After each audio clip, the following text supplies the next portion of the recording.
Hello everyone, welcome back to the Yogaphora Conversations, where I host this beautiful channel and I invite professionals in the health, wellness, coaching, transformational spaces, including also musicians and also authors, book authors, etc. My name is Andrea Spadafora, I'm your host, I'm the owner of Yogaphora LLC, professional massage therapy and yoga, located at CIBC Place Building in Brentwood, Missouri. So today we have a very truly inspiring guest, Sherri Hered. Is that how you pronounce it? Yes. Sherri is a body stress release practitioner, personal trainer, certified yoga teacher, and wellness expert with a rich journey spanning Canada, South Africa, Hawaii, and now St. Louis, Missouri. She combines deep knowledge of the body, movement, and the nervous system to help her clients relieve stress, enhance self-healing, and achieve optimal health. Sherri, thank you so much for being here today, the one and only. Thank you so much. Thank you for inviting me. Thank you. I can't wait to dive into your story, your approach to wellness, and the incredible transformations that you have helped create. Absolutely. All right, let's start with your personal journey and background. So, you said to me you were born in Canada, so you are technically Canadian. That is correct. I am dual citizenship now. But you have lived in several countries, so how have your travels shaped your perspective on wellness? Because I'm a transplant from Italy, as most people know. Well, I started my fitness career in Canada for sure, and more as a fitness professional, taking a fitness instructor training from the YMCA way back in the 80s, stating me, and becoming a fitness instructor then when I was 18, and knowing that this was part of my life, and I know that it's going to be part of my life all the time, and to this day I love teaching fitness and wellness, and throughout my journeys and throughout my travels I've been so fortunate. I think everything happens for a reason. You meet the right people when you need to, and it just kind of progressed from there. So What inspired you to pursue that specific career? Because maybe you were doing unhealthy habits back in your childhood, or you were observing other people? What made you want to go into that direction? I think honestly, I've been an athlete all my life. So I had an amazing childhood and family, I'll be honest with you. I've been very fortunate. I had the best parents. Unfortunately, they're not with me anymore, but I had the best parents, and they always encouraged us growing up. When we were 3 years old, my mom threw those ice skates on us, and we're like, okay, you're gonna skate because that's what you do in Canada. Yes. And so I've been an athlete all my life, and so in grade school and high school I was an athlete, and then I actually joined a health club when I was 16, and I just loved the atmosphere. I loved exercising. I started running when I was 16, more long distance running, and started triathlons in my teenage years as well. So I just loved fitness, and I was actually going to university. I went to university for business, so I actually do have 2 business degrees. I have a finance degree and my MBA. Yes. And I kind of kept it to, should I go into more business or not? And the time I did graduate in Canada when I was still there. What city, by the way? Windsor, Ontario, right across from Detroit, Michigan. So not too far from here. It's actually about a 9-hour drive from here if you drive home. I just, I stayed in the fitness industry. I worked for this company called Good Life Fitness, and I think that was probably one of my first major, influences in my life for fitness. I worked for them for 8 years, and I kept moving up. So I was a fitness instructor, personal trainer, then I got into the management, I was into the sales. I did everything for this company.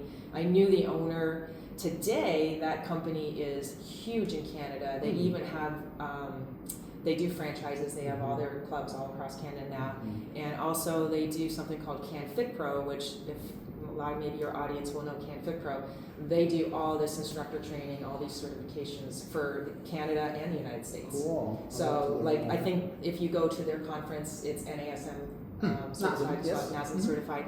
So it's an amazing company, and I moved from Canada in 1994, and so if I was still in Canada right now, who knows? I'd probably still be working for Good Life Fitness, because they really instilled education and taking care of their staff, and paying their staff well. Good. Yeah. And so that just, it was just amazing. That was To such me, a it's great interesting experience. how business and health are interconnected because health is our first wealth, right? Absolutely. You can make more money, but people will pay enormous amount of money to regain the health that they've lost. Absolutely. Right. So true. So true. So, that was really my first start, and from there, even though I pretty much stayed in the health and fitness and wellness industry most of my life, I dabbled into a little bit of finance and a little bit of, I got the corporate job for 5 years with Royal Caribbean Cruises, and again, everything happens for a reason. Sure. I met while I was doing a ship visit. I met Margot Morton, who she's a South African. She was a nurse on the ships, and she was a body stress release practitioner. And she basically, she's like, let me work on you. And with one session for me personally, I had like a 60% improvement in my digestion because I was having digestive issues from various accidents and falls. So And that's actually part of my questions. I was going to ask you about nerves. Oh no, absolutely, and That's it's just quite amazing.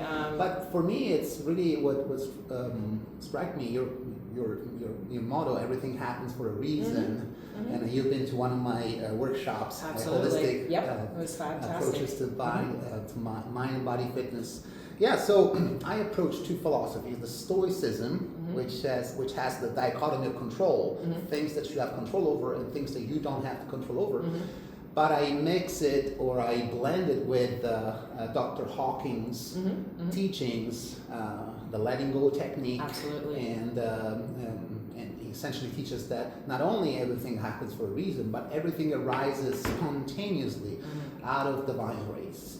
So I love that approach a lot, and it's been incredibly healing throughout my career and my challenges, my ups and downs. Now, what drew you to the United States? Because I have my own reasons to move to the States, but I want to hear yours. In 1994. Back then I was actually married. I got married when I was 23. And we were graduating. I had just graduated, but my husband was going to be graduating with business finance as well. And at that time in Canada, it was a pretty intense recessionary times.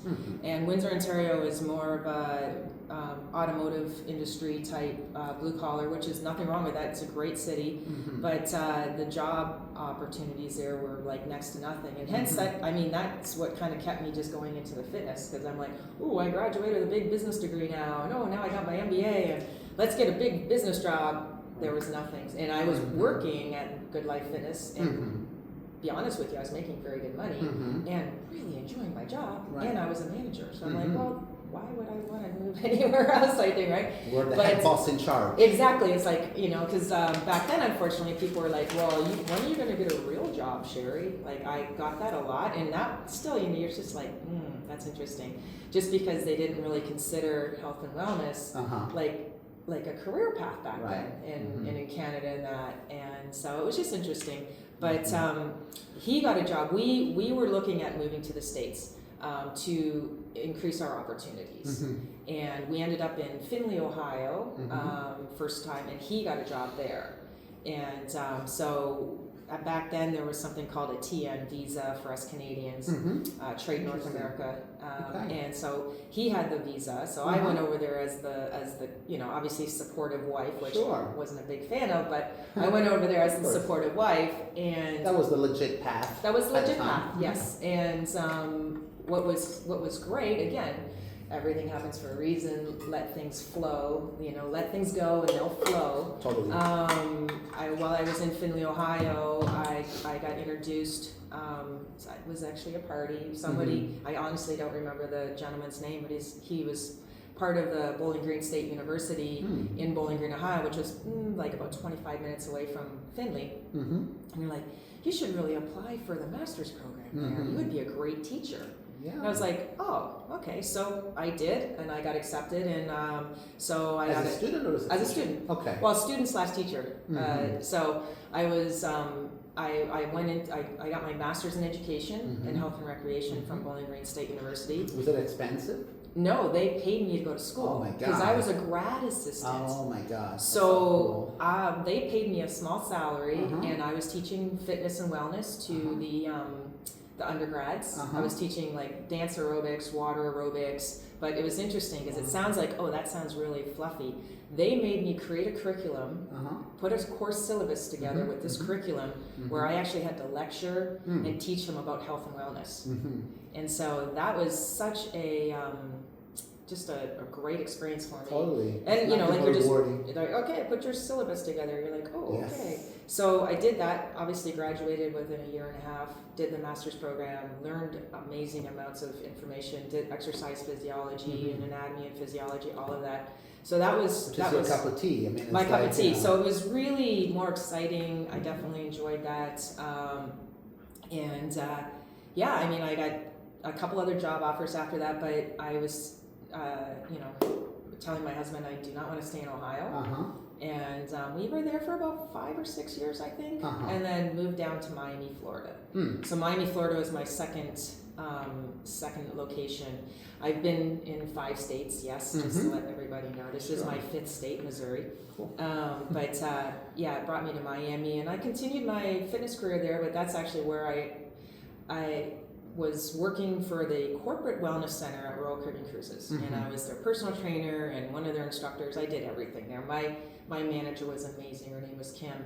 And she basically just let me do whatever. She recognized my experience, and she's like, "Whatever you want to do, Sherri." So she was like one of the best, like, you know, obviously bosses I had, and so I did fitness wellness cruises for the employees.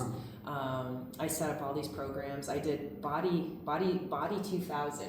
Wow. Which was because it was like coming into like the year 2000 when I was working there, and I put a whole package together. It was like a thick textbook manual like this, and took about 20 people through health and wellness, like, you know, exercise, nutrition, and everything. And everyone, you know, we basically monitored everyone through the 12 weeks, and you know, people lost weight and felt better, and, you know, education and that. So it was a great experience, but. I decided to go into the office just because I wanted to try. It's such a great company. Like Royal Caribbean Celebrity is such a great company. Today it still is obviously amazing. And it feels empowering to make your own curriculum that actually serves a greater purpose beyond yourself, right? It was Not only wonderful. you get to study your passions, which feel effortless, but also you put it into fruition by creating more knowledge, more education for others. I did the same thing when I was the director of the massage clinic in Greeley, Colorado, the Academy of Natural Therapy. The executive director told me, okay, so I have a class called Movement Therapy and Nutrition and Exercise for massage therapists. Here's the book, here's the class. Go make your own curriculum and teach the class. I had no experience whatsoever in teaching, and that was a huge shift. I was ready for the challenge. I was ready to take on, you know, the burden of a heavier environment where I am stretching myself out of my zone of comfort. So I guess that was the same exciting. I think so. And for you. The nice thing about it too is, as you know, when you're a personal trainer, and I mean every career path, you can experience, you know, your highs and lows. Yes. And it's so nice when you can incorporate something different into that, you know, regimen of like, okay, we're just training clients now. Oh no, now we're gonna go and teach. And I mean, we are teachers. Like, we're yoga instructors, we're personal trainers, even body workers, massage therapists. We are like technically teachers, but when you can take that to the next level, it just provides, and you know, you're just reaching more people. Totally. And which is key. It's a relationship based. Yeah, spreading that knowledge. I had a great time with that, but you know, kind of going to that next phase is like, so you know, when I was working for Royal Caribbean, I was actually a financial analyst for them. And I was able, the last year and a half I was working for them, I was doing ship visits, which was so awesome, because you work in the office and then you go for a week and you go to all these beautiful locations and visit the ships. And I was in risk management, and I was overseeing the medical facilities. So like every ship has 2 doctors and 3 nurses back at that time. And again, the one nurse I met was Miss Margot, and she's the one that introduced me to body stretch release. So that was 2004.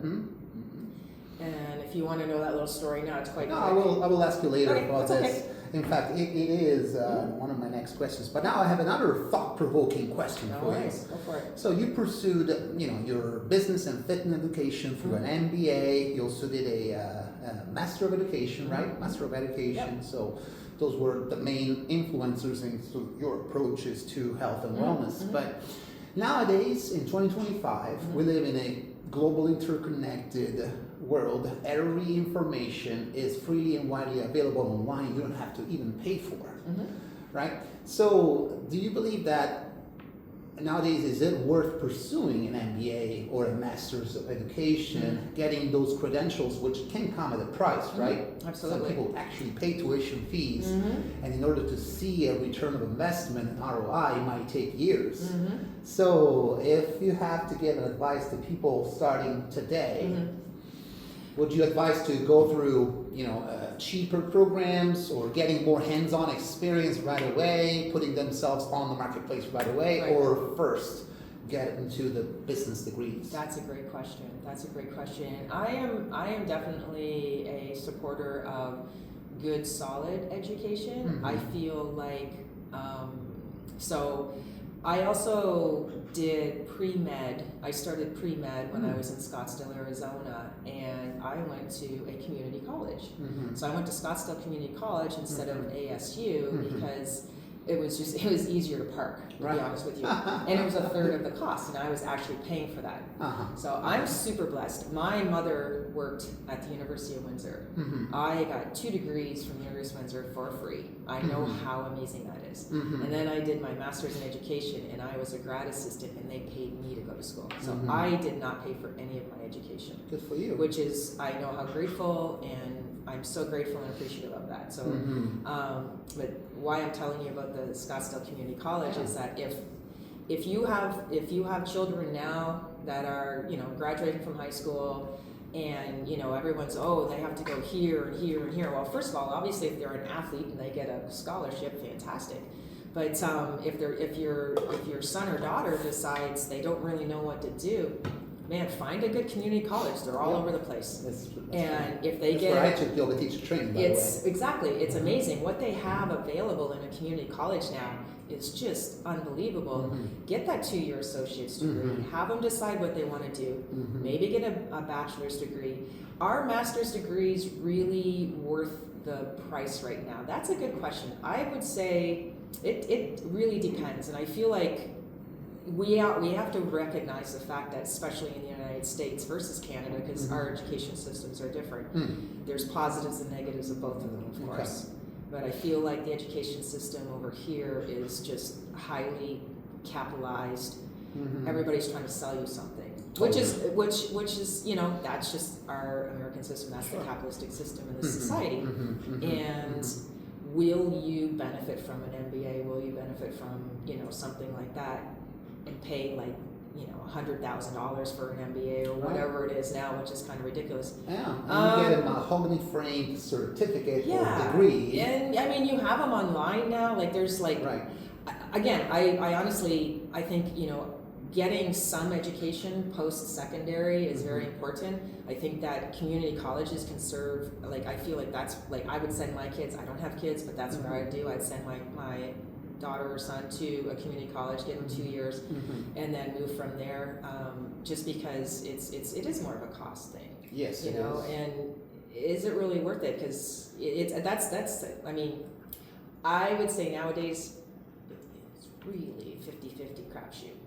To be honest with you. So nowadays, AI and Google can tell you how to set up your own business. Right. That's how easy it is. Yes. Right? Yes. You have social media. Of course. You can, so it's really, the steps to building your own wealth and practice have been incredibly simplified. Just like most jobs have been lost because now we have much heavier machinery to do the same job that earlier took hundreds of employees, right? Absolutely. So the economy itself right now is transforming at a very fast, rapid pace. Absolutely. Right? Imagining reality in 1925 versus 2025.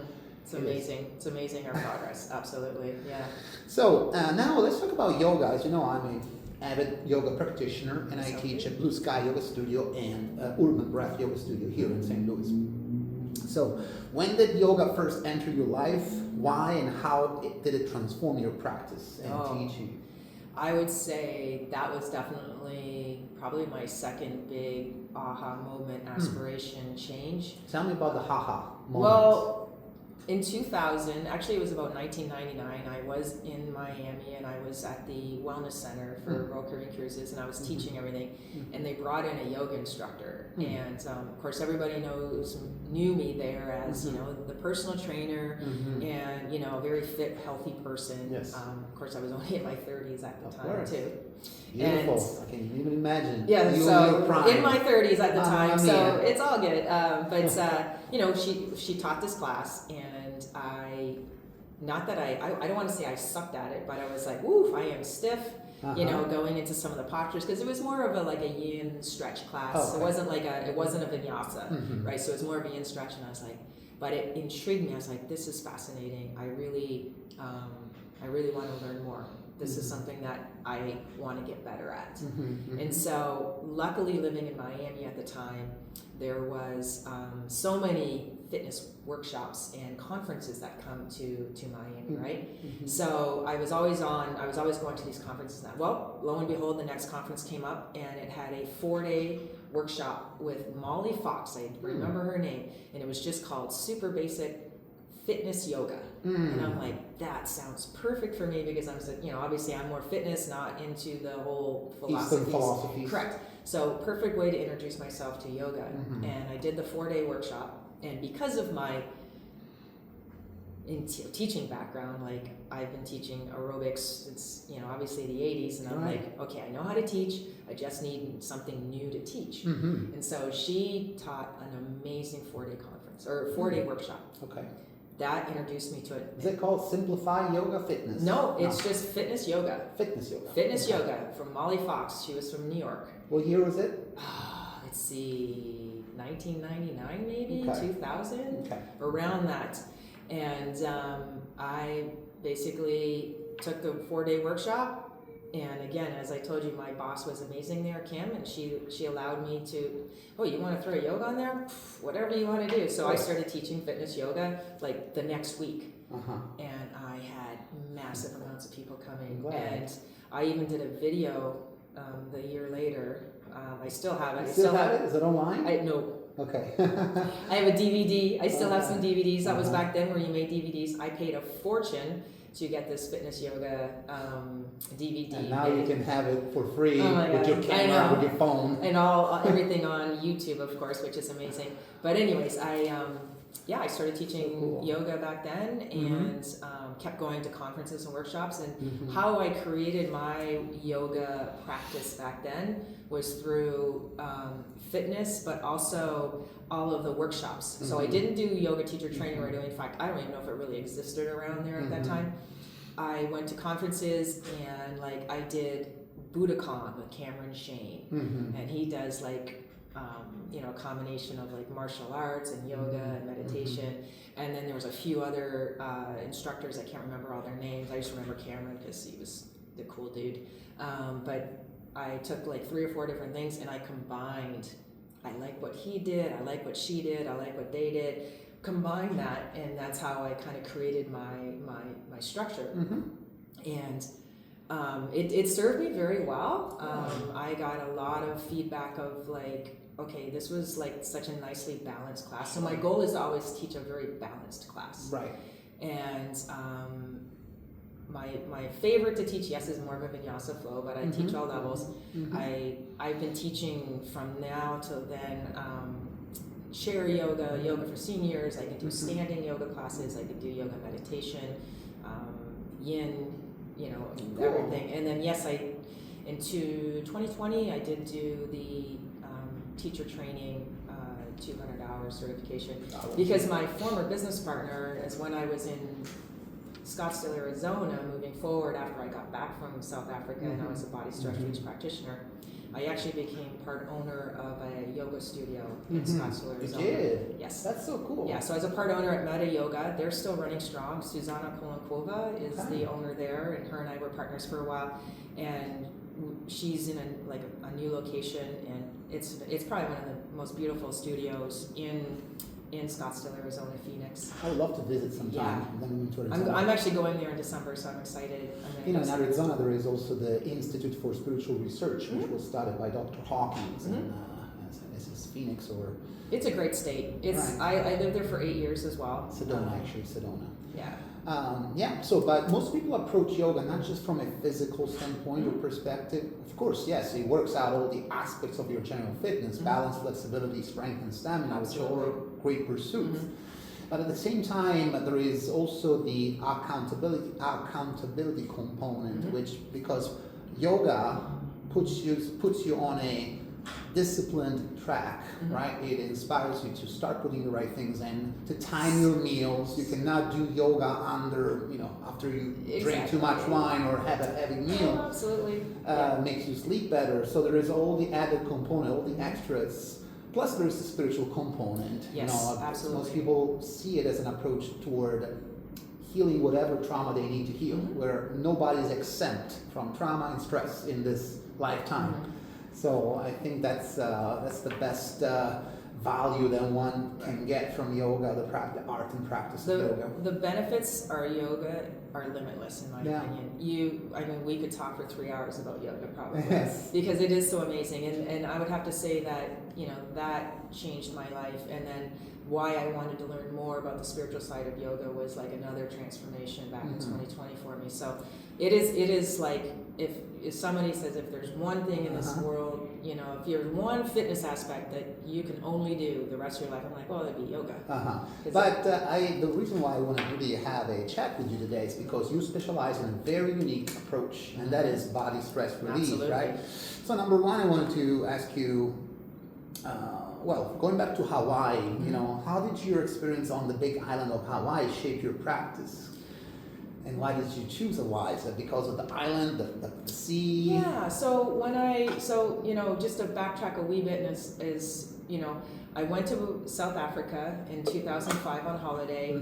I always say 5 body stress relief sessions changed my life. I was there in 2005, and I kind of knew, I'm like, I think I'm going to be here next year. Like when I got on the plane, because I was there for 3 weeks, when I got on the plane to go home I was in Florida at the time and working full-time corporate with Royal Caribbean Cruises. I'm like, there's something going on. You worked for the cruises? Royal Caribbean? Yeah, Royal Caribbean. Oh, you were on the cruises? No, I was in the office. Oh, in the office. So Miami, Florida is where they have their headquarters. That's right. Yeah. So I was in the office, but I did ship visits. And that's how I met Margot and got introduced to body stress. It was my first session. Gotcha. And then she ended up stranded in, again, everything happens for a reason. She ended up stranded in Miami. And we became friends just within 2 days. And I said to her, if you're ever in Miami, you want to come and stay with me? I said, I have a 2-bedroom, 2-bath condo. I can show you around Miami, have a good time. Sure enough, she ended up like 4 months later in Miami, kind of stuck. They messed up her travel plans. She spent a couple weeks with me, gave me another release. We say releases, session, release. And I'm like, this is amazing. She goes, well, why don't you come to South Africa for holiday? I'm like, that would be lovely. Like, I literally jumped on. Of course, it was AOL at the time, so you hear the dialect. Ding, ding, ding, ding. But did you have to leave the corporate job? No. So I just went on holiday. 2005. Holiday. So 2005 vacation holiday to South Africa, and her sister is also a practitioner. So I was in Kamaki and Cape Town and all that area around there. So I got to see much of the South Africa. Cool. And I have to say, like after 5 sessions, I got back from that holiday in 2005. It was around March, and people looked at me and they were like, you look different. What's going on with you? And I said, I feel different. I said, I was telling them my experience with body stress release and how I feel like it just releases so much like stress and tension, and like my vibrational energy was just resonating at higher frequencies. And I mean, we can say that, some people understand it, some people don't. Right. But they could feel it, but they didn't know how to explain it. Right. Well, that's why we're here today, to kind of explain the building blocks and how do you explain it to somebody who's completely unaware of what it is, right? As opposed to going to the average personal trainer or yoga instructor. So I can finish that story about Hawaii though if you want. Yes. I'm so sorry. No, that's okay. So that's what obviously compelled me to, like exit my corporate job, prepare for my trip to South Africa. Yes. I was interviewed, of course. I was taught by the two creators of the program, Gail and Ewald Meggersee, and so they were still alive. Unfortunately, they're not with us anymore, but they were still alive, so I got trained by the creators of the program. And so in 2006, I was there for 5.5 months learning body stress release. And I ended up in Arizona, yes, for 8 years. I had my practice there, very busy, very beautiful, but I was compelled to get into more. It was just something compelled me to move, and I really wanted to experience more water again. It's very dry in Arizona. So I thought, well, I have an opportunity. I had a friend moving to Hawaii. I had my doctor friend who was moving to Hawaii, and I was like, but I did look at other places, but I ended up in Hawaii for financial reasons, actually, ease of practice, and just the compellingness of like being in a place where there's like no traffic, you can swim in the oceans, I can set up my practice, and it was just like a, why not type thing. Of course. Might as well. It's tough because you have an established practice, and then you're moving and you have to reestablish, and of course doing that here now. We'll talk about that later. Sure. But so it was just more of a compelling of like, why not? Why not do it? Of course. And I know there is challenges in living in Hawaii too. I mean, definitely. Yes, they that's need why I'm here now. Right, because they need their own resources to be Yes. brought to the island, right? Yeah. I mean, they have the beauty of nature, but they still need to survive somehow with tourism and pre-pandemic. It was excellent. Post-pandemic, the cost of living there was ridiculous. I was able to negotiate really good rent for living and working during the pandemic. I knew that was not going to last forever, and hence why I was like, I could have stayed in Hawaii, but the economics of it, being a business major too, you run all the numbers all the time, and economically it wasn't feasible really to stay on the Big Island in Kona. It broke my heart a bit because it is beautiful, but I own a house here in St. Louis. I have my home practice. It's amazing, and honestly, I love St. Louis. I think it's a great place. It's closer to home. It's centrally located. You're in the middle of the country. It's not super cold. Right. It's great. It's just you can. I'm glad to hear that. So thank you for sharing that story.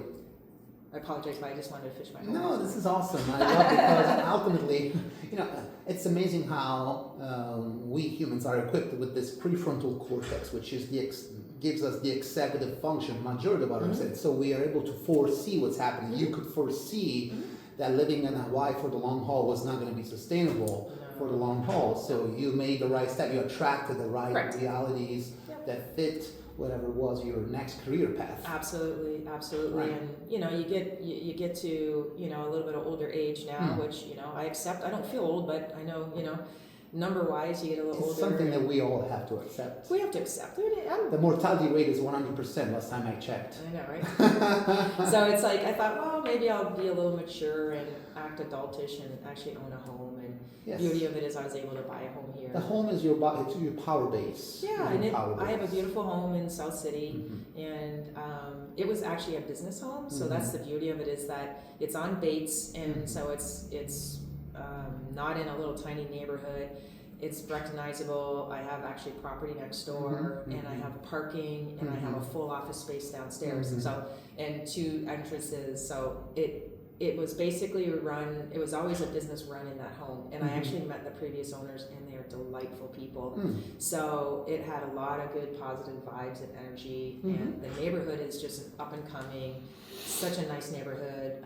I feel like it's even gotten better since I moved here a little less than 3 years ago. So so talking about power bases, home is primary, right? Absolutely. Place to it's your roots, it's your chakra. chakra. To retire, and you can die in dignity. I have Italy, for example. If things go to BS in America, I know I will be able to return to my tribe. Yes. So talking about, you mentioned earlier before we started recording about finding your community, finding your tribe, people that you can just call at any time, knock at the door, and and break bread, as they say, right? Absolutely. At any point, it doesn't matter how old you are or your knowledge or right. So that's what we're all after. We're after a feeling of safety and community. Yep.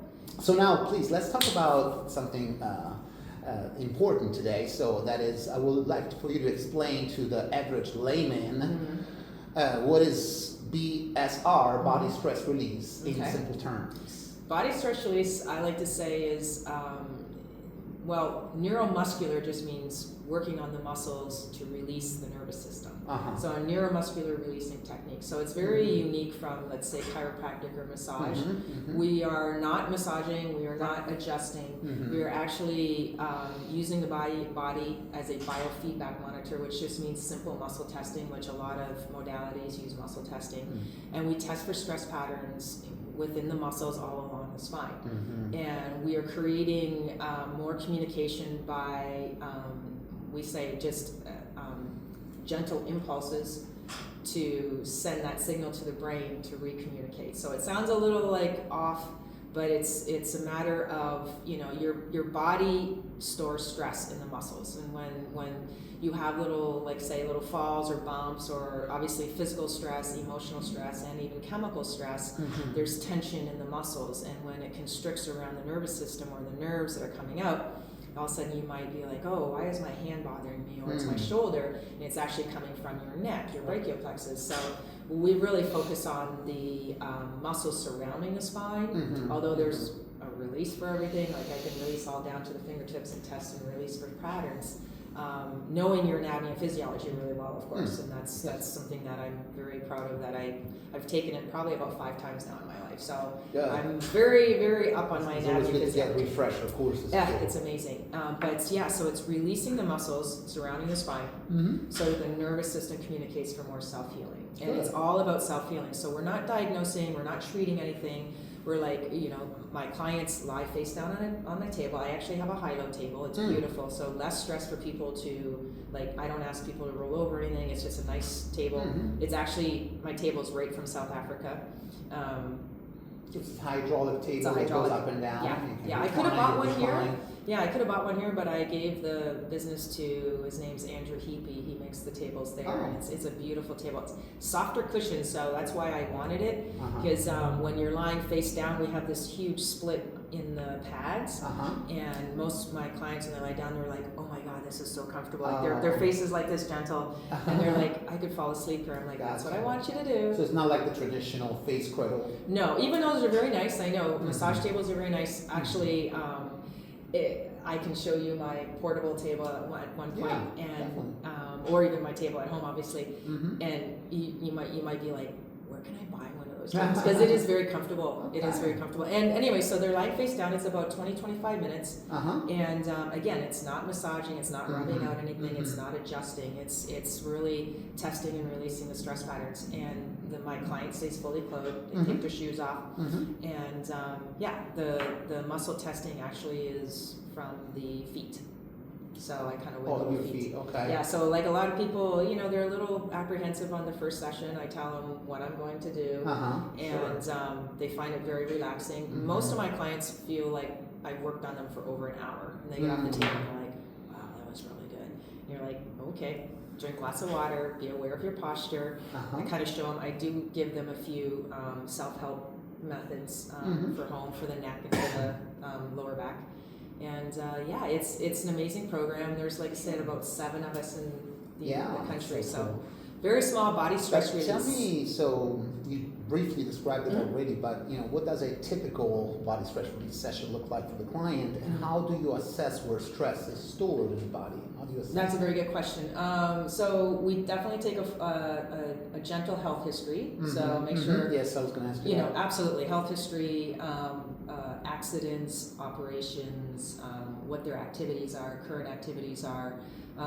What their past, like I said, especially like accidents. If they have any joint replacements, that's the biggest thing. Joint replacements or spinal fusions, just so that we can work around that.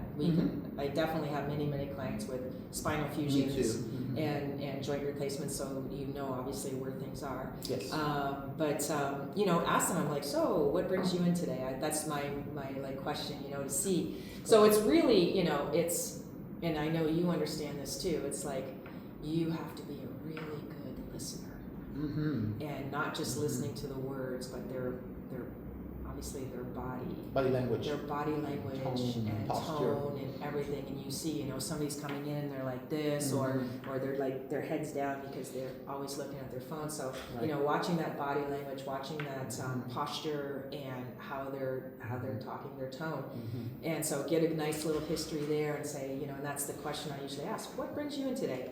Make a few notes, and it is interesting because most people have a lot of stress, obviously, in their lumbar spine, in their cervical spine, and their thoracics. Right. So that is like the main area we focus on. In my practice, I know there's a lot of stress is stored in the hips. Yes. The iliopsoas muscles, also known as the muscle of the soul. When we are triggered by a fight or flight response, which nowadays may not manifest in the form of a tiger trying to eat you, but it's in the form of chasing the next dollar so you can pay your next rent. Absolutely. And so people tend to store and bottle up emotional tension into their tissues. For sure. Right? Yep. And so what I do in my practice, I tend to be the facilitator. I essentially allow my clients to establish the mind-to-body connection by simply placing my hands and pressing in certain points. Absolutely. But they do the work. They must be actively involved.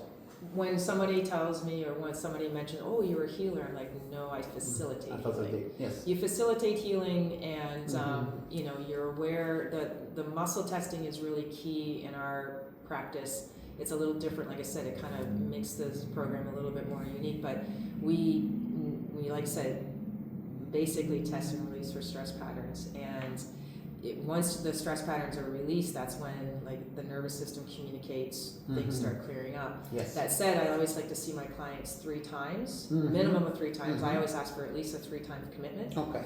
And I do charge $75 a session. So 3 commitment, and then see how they do after the 3rd session. Some people feel really good, and then I say I do recommend maintenance. That said, most of my clients that come to me, and I ask them, this is one of the questions I ask too, I'm like, what other body work are you doing now?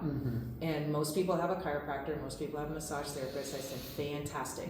So do you want to incorporate body stress release into your maintenance? And most of them, actually, I have a really high maintenance clientele here. So a lot of people are, and I'm like, great, let's spread your body workout.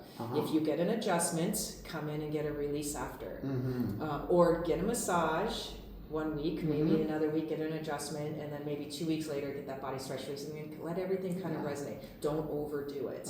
So yeah, I work with, I don't know too many. You're like one of the few massage therapists I know. That's why I want to get to know you more too. But I work with, like I said, almost most of my clients are seeing a chiropractor or a massage therapist or an acupuncturist, and I just think body work is key. Yes. We all work together in cooperation to keep the body healthy, and like I said, but I see people. My motto is cooperation over competition. Absolutely. And we and try to tell people don't overdo it, because you'll overstimulate the body. Sure. So, but yeah, I love what I do, and practice is building, and yeah, definitely want more clients. We're all looking for more clients because we want to help people. Definitely. Facilitate that healing. And you got all the credentials. It's fantastic. In my case, I've been a member of the American Massage Therapy Association for the past 15 years, and I'm board certified by the Therapeutic Board of Therapeutic Massage and Bodywork, which is one of the highest credentials available there for credibility and professionalism.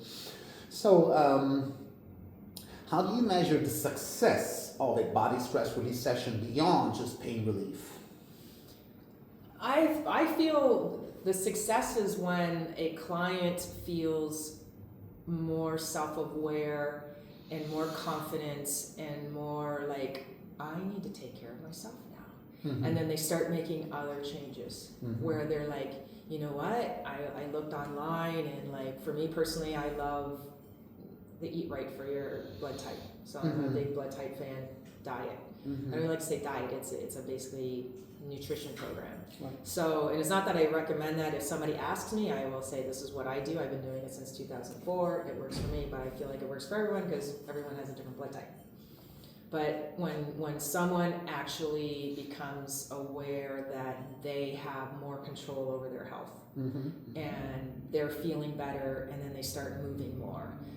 okay, so they have less pain, they're moving more, they're building the muscle, now they're starting to lose more weight, now they're taking care of themselves more with their nutrition. So that's where I feel like we can make huge shifts in people's lives. So it's not necessarily just, yes, it's releasing. Like when clients come to me with a lot of pain, I'll be honest with you, those are like, I don't want to say my best clients, but those are the ones that are going to see more results. If somebody comes to me and they're still feeling good, it takes them a while, and then they'll come back to me and they're like, I'm like, so how's that?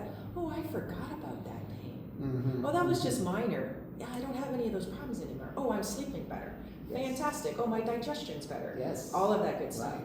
But and yeah, digestion determines your energy level. Exactly. Right? So when you can get someone moving forward into more optimal health, into healing the body, and like literally they're taking, they take more charge. They take more responsibility for their health. So I think responsibility is a good term for it. It's like they're taking responsibility for their own health. Yes, we have all this great medical systems everywhere in this country. I understand that. But it's like when they become more aware of what they can do before they need anything else externally. Of course. So that's exactly what we were talking about, choosing alternative approaches to healing.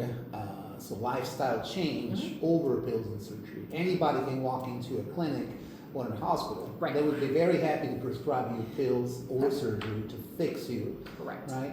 Correct. And the irony is that when you go to a hospital, they have the dispensers in the hallway, they will sell you, the chips and the junk and the sodas in the very place you're trying to get rid of the diabetes, get rid of the. I know it's a little on the scary side. There's a lot of contradictions I see around. And I like to. I mean, I know we, as massage, chiro, acupuncture, body stretch release, all of that. I like to say we're the natural alternative. Not even alternative, just natural approach. Approach. As opposed to alternative. Yes, we're an alternative, but I'm trying. I always try to put in there. It's the natural alternative. Can I ask you something in that regard? When it comes to nutrition, I've been approached by several promoters or representatives of supplements, right? Supplementation. Those herbs. Shrunk into pills, and they're supposed to be. So if you eat these 3 pills in a day, you get all your veggies for the day, right? As opposed to eating real veggies. Yes. What do you think about it? What's your approach? I feel like supplements have a place, and I feel like you shouldn't over supplement. But I also feel like you shouldn't under supplement. And with our current state of food quality in this country, I feel like we don't have as nutrient dense foods. Even if you're eating organic, even if you're eating whole foods and organic. I try to eat eat about 80% organic, and I have a. Where do you buy your organic foods? Wherever. Aldi's has organic, Trader Joe's, some of the grocery stores, Costco has a ton. Any store that basically has a good price. I'm not, even Target has organic foods. So for me, it's like wherever, at this point in time, it's like prices are so high for groceries. Yes. It's like if you can take time and go to a few places and save some money, but also get organics, I think that's a fantastic thing. I don't shop at Whole Foods here. I know your Whole Foods, you can see it right now. Is right across the street. Because it's just not convenient for me. I had a really lovely place called Sprouts in Arizona, and that was fantastic. Good. Well, Trader Joe's, Trader Joe's and Sprouts were the 2 main things in Scottsdale. But yeah, I think supplements. I take supplements because there's some good herbs. What are your favorites? Well, for me personally, is liver support. I do a liver support, and I do a blood sugar support because unfortunately my A1C is a little high genetically. Do you have favorite brands like they're trying to? Yes, integrative therapeutics, pure encapsulation. So knowing that, in 2010 I met. That was probably another everything happens for a reason. I met an amazing naturopathic doctor. So in Scottsdale, Arizona, you have a state that is the naturopaths are actually certified, or they're actually doctors. So there's only so many states that recognize naturopathic doctors as doctors. Okay. And Arizona is a state that has many naturopathic doctors, and there's only about 3 or 4 actual universities or credentialed schools that you are qualified as an actual naturopathic doctor. I went through a few of them while I was in Arizona, like when I first started my BSR practice. And then I came across my current naturopath, who I still stay in contact with. She's in Hawaii. Her name's Dr. Deborah Ardoff, and she's on the Big Island, and she's on the north end of the island. She has a beautiful practice. I bet you can Zoom with her, right? You can see her on and calls, she's probably one of the, I would say she's probably one of the top 10 naturopaths in the country. Wow. She doesn't have that recognition anywhere in a magazine or anything. Big shout out to, what's her name? Dr. Deborah Ardoff. All right, check her out. She's amazing, and she changed my life. She balanced my hormones. Wow. And back when I was still, younger, but always had imbalance of hormones, and she balanced my hormones with 3 supplements. And then I still take the 1 supplement because liver support is key. So if you have a good naturopath, that's the best way. And I actually put that in my newsletter just now. I'm going to send you. Sure. Is don't over supplement. And I go to a naturopath now who I think her name's Cindy Wilbrand. She's over in Webster Grove. Sorry, I'm always trying to think of all these things. But find a good naturopath who can tell you or help with your decisions on supplements, because you can go nuts, and then you can buy, I hate to say, poor quality supplements that you're just not going to absorb. So there's a lot of markets out there. There's a lot of multi-level marketings. There's a lot, and I know I got approached by a ton of them, both in Arizona and in Hawaii. I haven't got approached here yet, so which is great.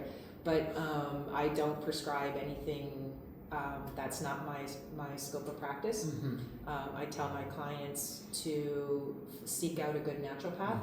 Anytime somebody asks me about health questions and that, I have Cindy's card here now. So everywhere I go, I always try to find, obviously, people to refer to, like massage therapy, acupuncture, naturopathic care. It's a little more challenging here because I'm newer here, so I'm trying to create that that network right now. And I think that's key, because you don't want to practice out of your scope. That's just my goal. For me, one of the most profound shifts that a person can make is to change the mindset. The best nutrition you can get is to change your mindset, because mind over matter. We are the creators of our reality based on our thoughts. Thoughts create matter. Absolutely. Right. In fact, I was going to ask you, the next question is, so how does emotional stress manifest physically, and how does body stress release address it? And how do you explain mechanical versus chemical stress, right? We have the mechanical stress. People do repetitive jobs, repetitive action, so a lot of friction. Absolutely. So we have a body that's made out of a physical component, right? Body, muscles, ligaments and bones and skeletons, stuff that we can measure. If you go to an hospital, they will scan through the body. They can tell you how much pee you have in your bladder. That's how advanced we have become in technology. But, how does emotional stress manifest physically, and how the two, mechanical and chemical stress, affect your client? Right. So that's a great question, because body stress release, we do recognize that there's chemical stress, emotional stress, and mechanical stress, like you said.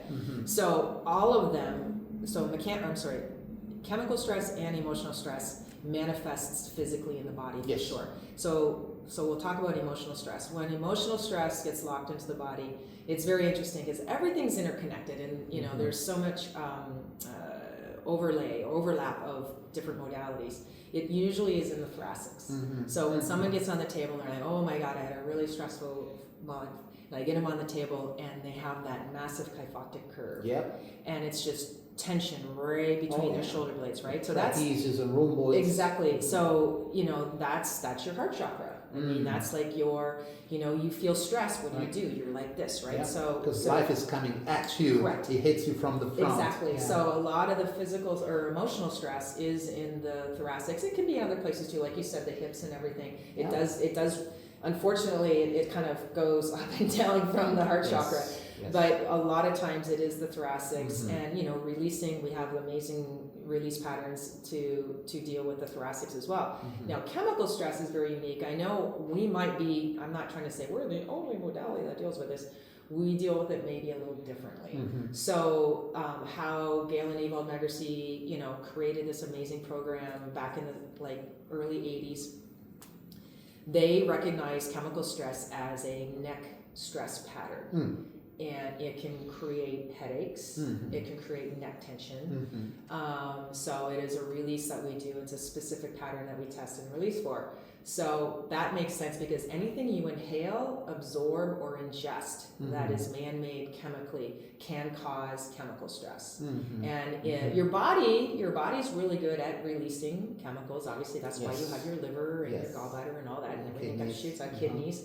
However, some of it gets locked in. If it gets locked in over time, and especially if you're if you go into a room and there's all these crazy chemical smells, and then all of a sudden you have a headache. It is a neck stress. So it does manifest in the neck physically.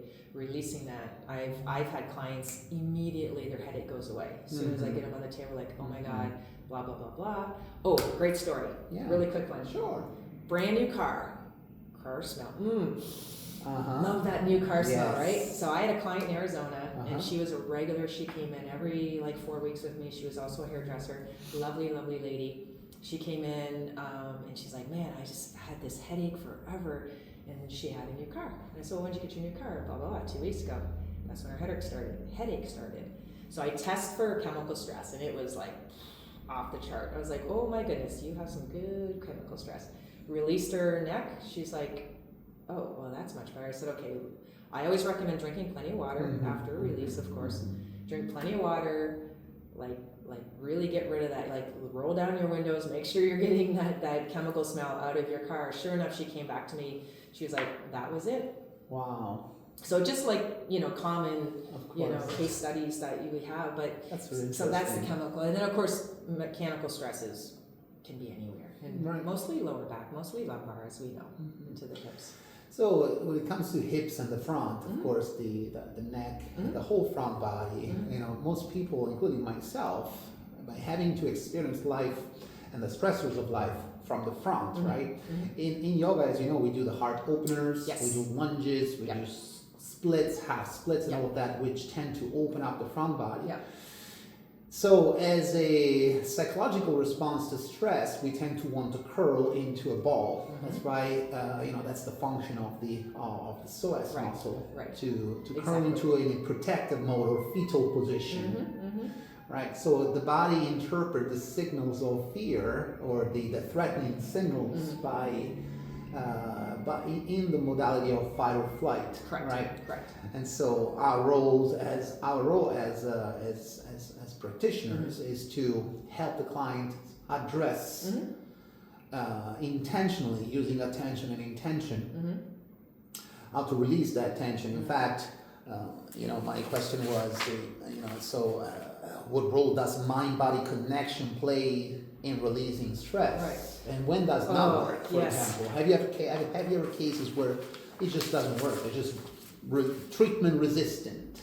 Some people can be treatment resistant on the first session, and I think the wisdom of the body, the actual wisdom of the physical body takes over.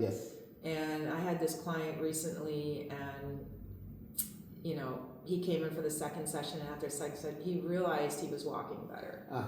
And and he did have an accident. So a lot of times, and I've worked on people with dementia and Alzheimer's, and they have amazing results. So I feel like the wisdom of the body is something. The wisdom of the body is something. I think it's immeasurable. We can't measure it. We can't put numbers on it. And I feel like even with the energetic side of the body, we all know we're metaphysical beings. We're a ball of energy vibrating, and we look like mass. Technically, I should be able to put my hand through you.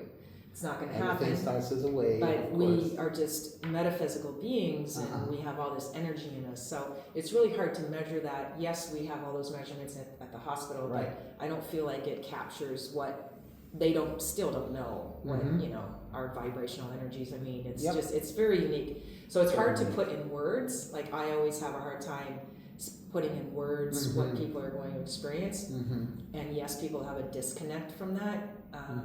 But even when they have a disconnect, I feel like body stretcheries will start giving them more signals, and they start recognizing, oh, I am an energetic being. Yes. Wait a minute, I realize that when I'm around maybe a person that they don't like, they start feeling like stressed, and you're like, and then they walk away and like, oh, well, that's much better. Or again, I try to get my clients into breathing, Yes. yoga, Yes. anything that's going to help them. Obviously, eating healthier, Right. being out in nature. So I think now, but that's the beauty of, I've said this since I've came back, natural health is we're not going to call it alternative. Natural health is a slow movement. And I feel like it's a nice slow movement, gradual increase in where people are becoming more and more aware of what they can do to just live a healthier, happier life. And we can give them all these tools, and they can pick and choose which ones works best for them. And I mean, that's the delight of being like a health or a natural practitioner, and just watching your clients flourish. Yes. And again, it's hard to put in words, but It's hard to put in words. you just I hope that answers your question. But It does. I just love the phrase, the wisdom of the body, which ultimately translates into the body's resilience to stress, right? It's amazing. It's actually quite amazing. The wisdom of the body is, again, it's immeasurable. And what I've experienced over the 20-something years is just like incredible. And like, give you a story of scoliosis. Like, I had a young girl in Hawaii, and her one shoulder blade was so up, and after one session, she came in her second session, and it was significantly like released down. And her children, she has 4 children, she's like, yeah, my kids said, mommy, your hump is going down.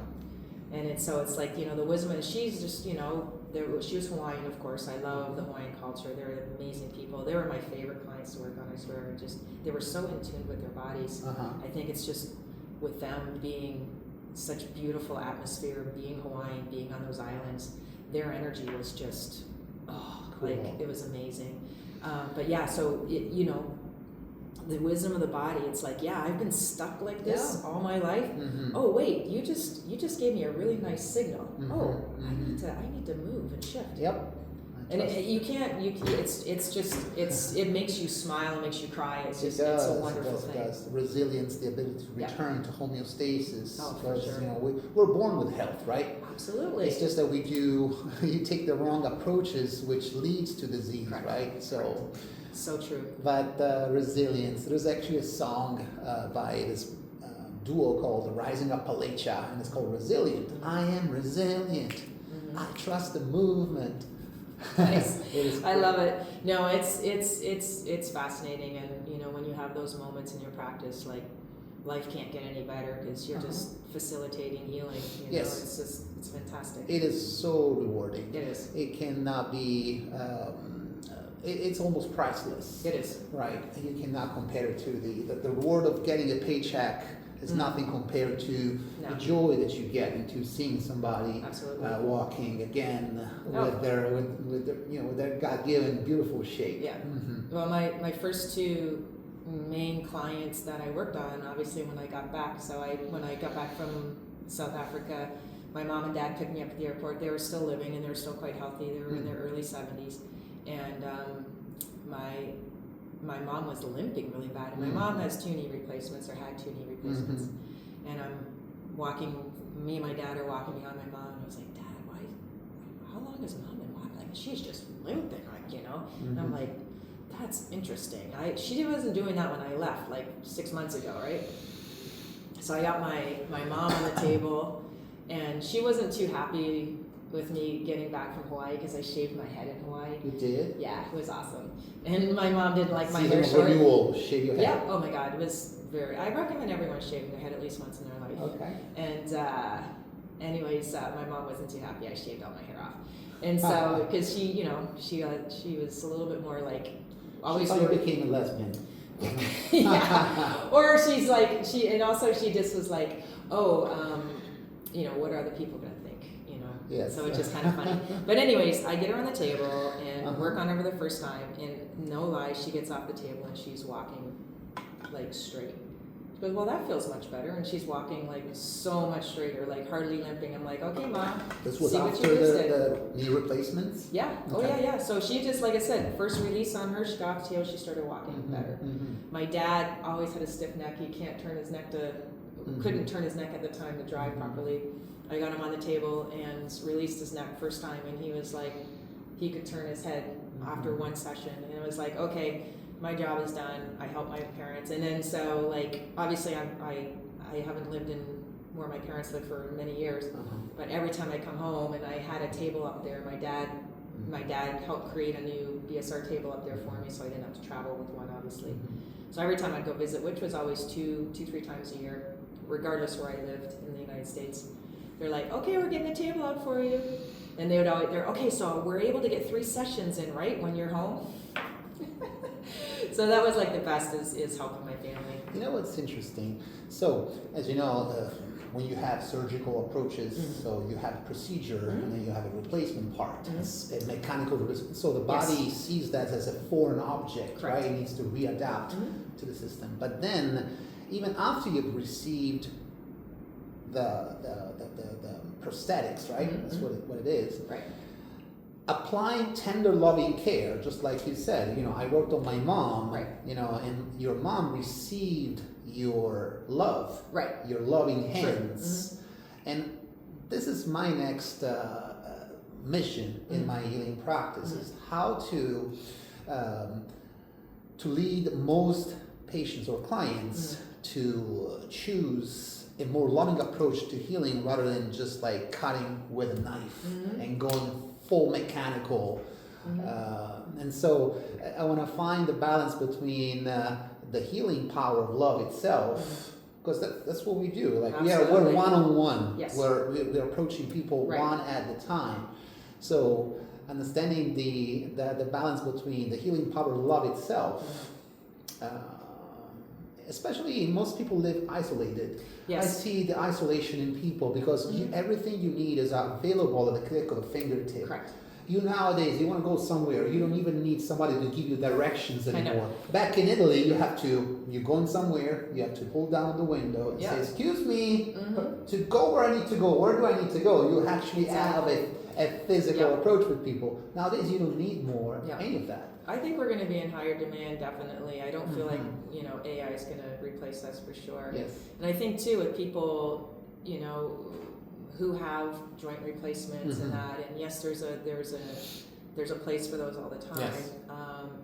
It's a shift in their belief system, and so where they're like, again, okay, how can I heal my body? And if somebody does get, like my mother was just a fabulous woman. She's a really cool lady. She got 2 knee replacements in the 90s. Her knees were pretty much shot. And looking back now, physiologically, I can see why her knees didn't last her, let's put it that way, right? But she had a very positive approach. Totally. And again, it's that mind-body connection. Mom's like, I'm going to heal. I'm going, and she golfed. She was a golfer after her knee replacement. She was always active, doing treadmill and that. She was always a little heavier, but then she lost weight, you know, when she got older. But she always had a very positive outlook, and it is a mind-body connection where it's like, if you're going to receive something and this is going to make your life better, make sure that you continually recognize that and have those affirmations and shifting that belief system of like, you know, don't listen to any of the negatives, you know, just think of the positives in that. But that said, body work can help so much, like working around the joint replacement, even testing and releasing the muscles around, let's say, a knee or a hip, working on the lower back especially. Even with the spinal fusion, there's ways of changing the patterns that we release.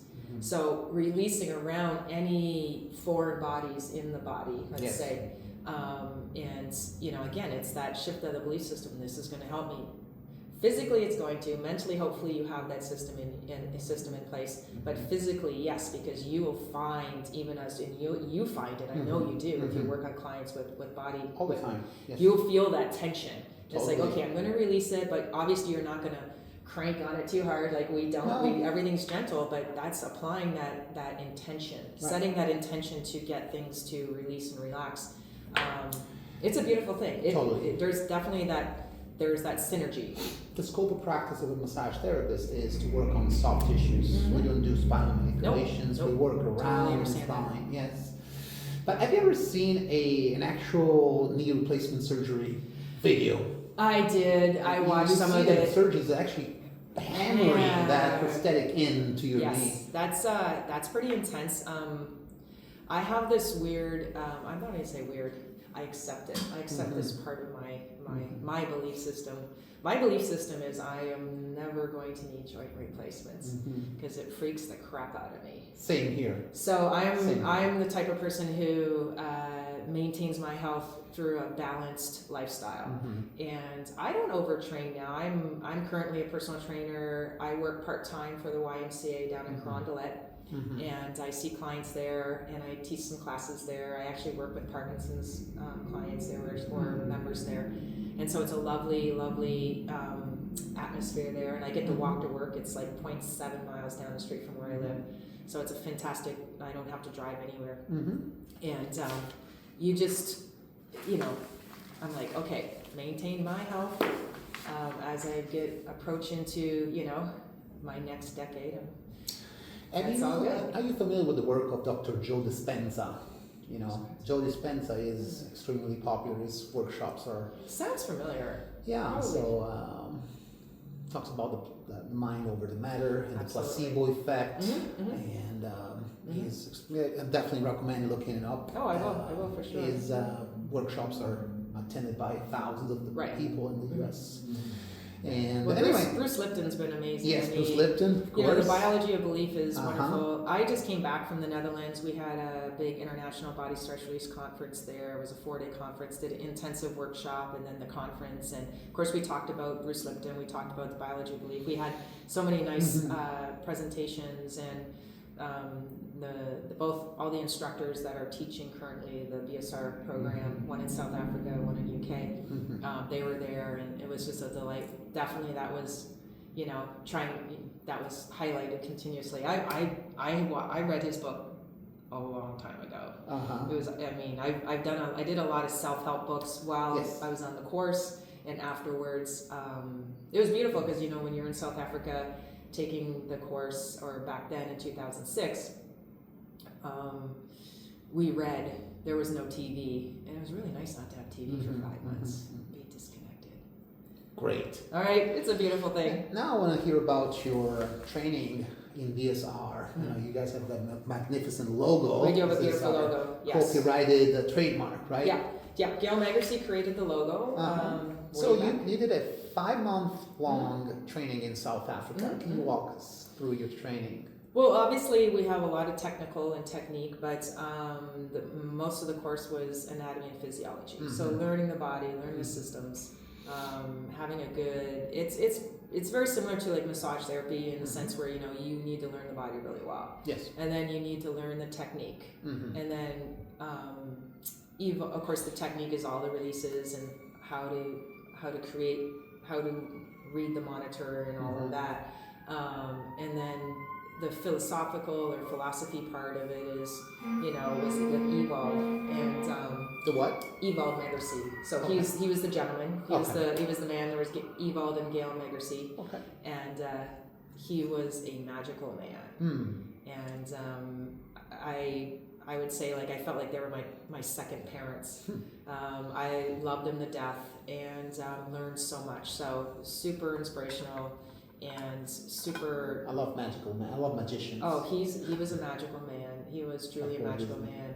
And his philosophy is like, he talked about things back in 2006 that start surfacing in the last few years, and you're like, oh yeah, you've all talked about that. And I actually feel like I remember. I have a pretty good memory, which is very good. Actually, no, I have a very good memory. And I do remember a lot on the course. And just to give you an example, so, we categorize stress into those three, mechanical stress, emotional, and chemical. He talked about the fourth stressor that's going to become more and more prevalent as time goes by. What is it? EMFs. EMF. Okay. So, those electromagnetic frequencies, and I think at the time we might have been only at 1 or 2 Gs back in 2006. Obviously, we're at 5G now, 5th generation of the frequencies. Yes. And he talked about, obviously, at the time, more of electrical wires and that, and the case studies or research that's been done, people living around electrical wires, cancer rates are higher, why, and things like that. So he gave us, like an insight into that way back then. He says that'll be the 4th stressor on the body, and I definitely believe that. What I feel is that, again, if you take care of yourself and in a balanced approach where you have good body work, healthy nutrition, healthy movement, a healthy mind-body approach to things, then your body is more protected against the EMFs. And yes, there's all these protections out there, and there's the Suge Knight or whatever they call it. It's probably not Suge Knight. That's probably the rapper's name. I don't know. It's the black. Chain or ring or crystal. Crystal. Okay. Crystal. It starts with an S. I'm sure that's probably the rapper's name. Cut that out. Just kidding. We have a famous rapper in St. Louis, Nelly. Everybody knows. Oh, I know Nelly. He's awesome. But yeah, so it's you can do lots of things to protect yourself from EMFs. But I feel like the best thing you can do to protect yourself against EMFs, because we're not going to get rid of 5G. I mean, we try, but I don't think it's going to happen. Is to maintain a healthy life, and so that would like I said, things like that. Again, priceless. Of course. Priceless to keep yourself healthy. Yes. I heard somewhere that cancer starts to show up when your body's operating at a low frequency. Correct. At a low frequency. That's the same thing as the power when we're born, our natural frequency is naturally high, right? So what we need to do throughout our lifetime is to remove the blocks to that higher frequency. Yep. Right? And that goes through, healthy lifestyle, nutrition, and it's multifaceted, I think. Just like, people are trying to find a cure for cancer or a cure for Parkinson's or Alzheimer's. I think it's multifaceted. There's a lot of environmental toxicities, including energetic and chemical toxicities that are creating unhealthy environments. If you can try to protect yourself from those and eliminate, keeping a clean, healthy house with less toxins. Yes. It's easier now. Back when we came back from South Africa, even when I came back from South Africa, there wasn't as many healthy products on the market. Now there's a ton. You can get healthier cleaning products. You can get toothpaste with no fluoride. You can get, it's not like, I got to pay $10 for a tube of toothpaste now. There's so many things, shampoos and soaps, and so it's just like being aware. It's just that awareness. If you think about it, why yoga has become so much mainstream in the US. If you think about the yoga environment, the yoga studio represents for most people, including me, number one is safe space. Number two is a space that is junk-free, alcohol-free, drug-free, and not just the junk in terms of junk food, but the junk that you accumulate in your house, right? All the things that you don't need that you accumulate in your house that just collect dust, right? So people love to go to move toward and gravitate around the yoga studios because I know you can feel refreshed for the day. Absolutely. You get charged with fresh oxygen. If you want to just look at it in terms of oxygen, for sure. You can call it prana, you can call it chi, you can call it life force. Absolutely. Right. It's so beautiful. And I know you experienced this. I think my favorite experience with yoga, and it was really, really apparent when I was teaching at the Corporate Wellness Center at Royal Caribbean. And I was teaching like a 45-minute yoga class at lunch. So I had all these ladies, because there was like 3 or 4 buildings, and there'd be women like running across the parking lot with their little yoga mat, and they're like, okay, save me a space, and they run in. And so, the class starts the first 5 minutes, and everybody's like, and then within 10 minutes, the whole energy just shifted.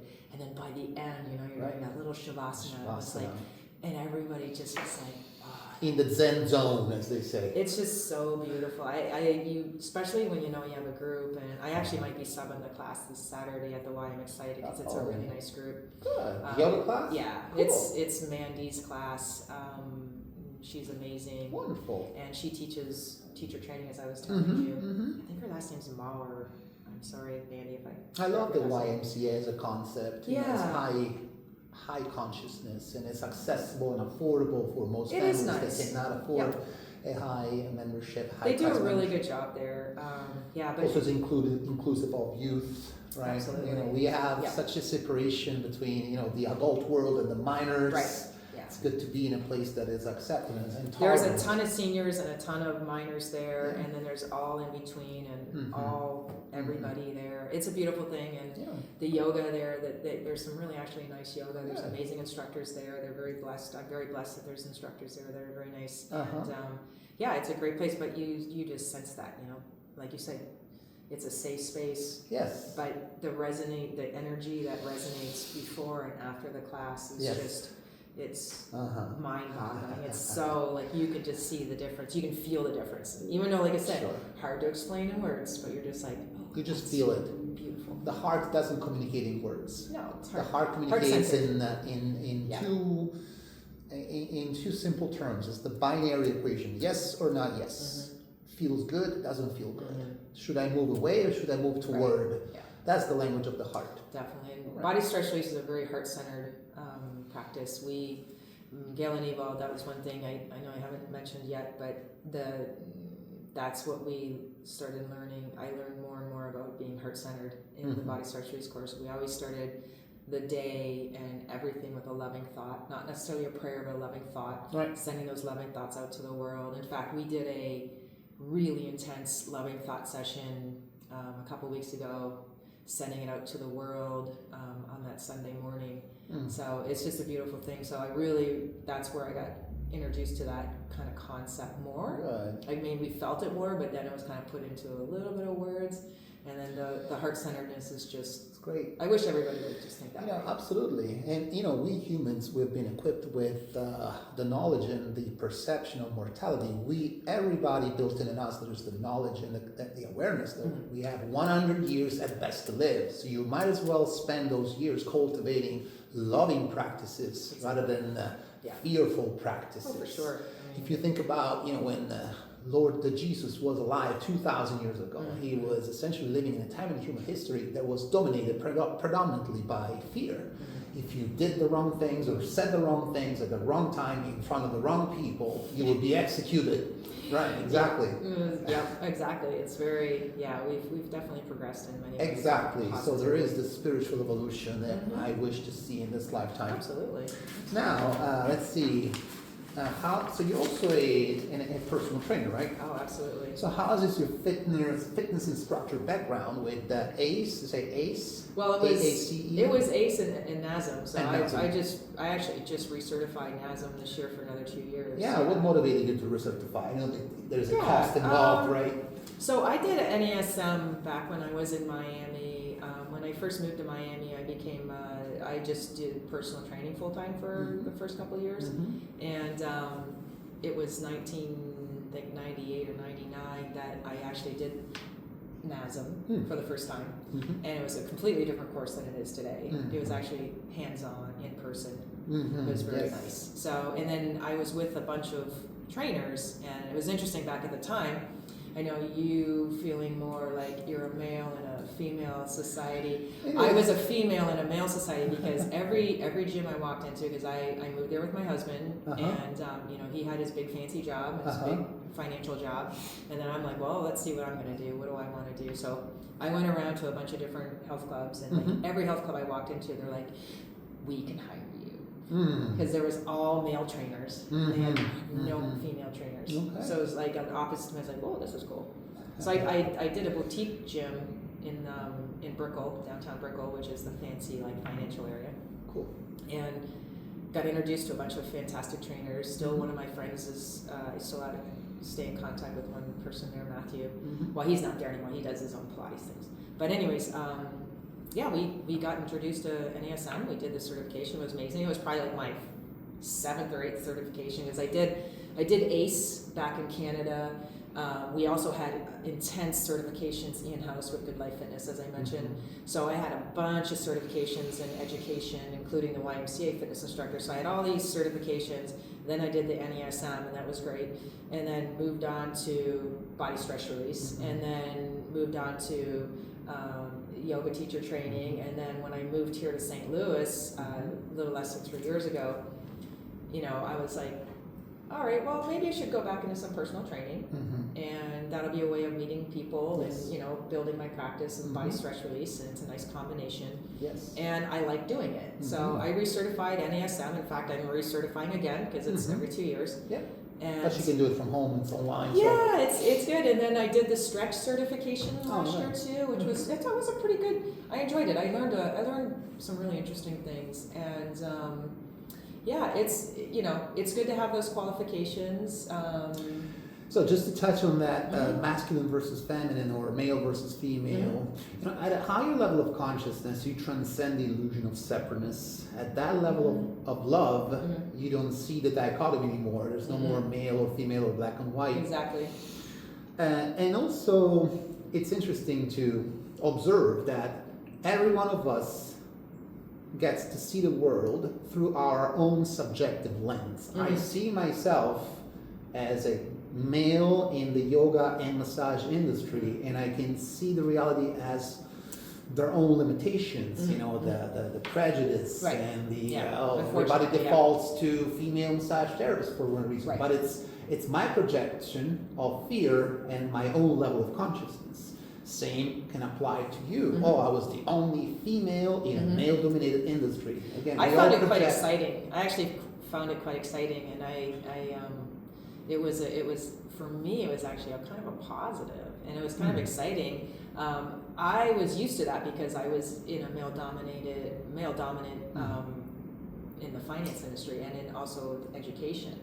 There was 25% women, 75% men. So now it's of course shifted, but you know, obviously I'm older, so you kind of recognize that. Right. But were you ever feeling intimidated, threatened, like unsafe? I felt a little intimidated, slightly threatened. No, I think never really in the fitness industry. I think there's definitely even the fitness industry is just more. It sounds kind of corny, but there's just more love and acceptance, I think, in the fitness industry.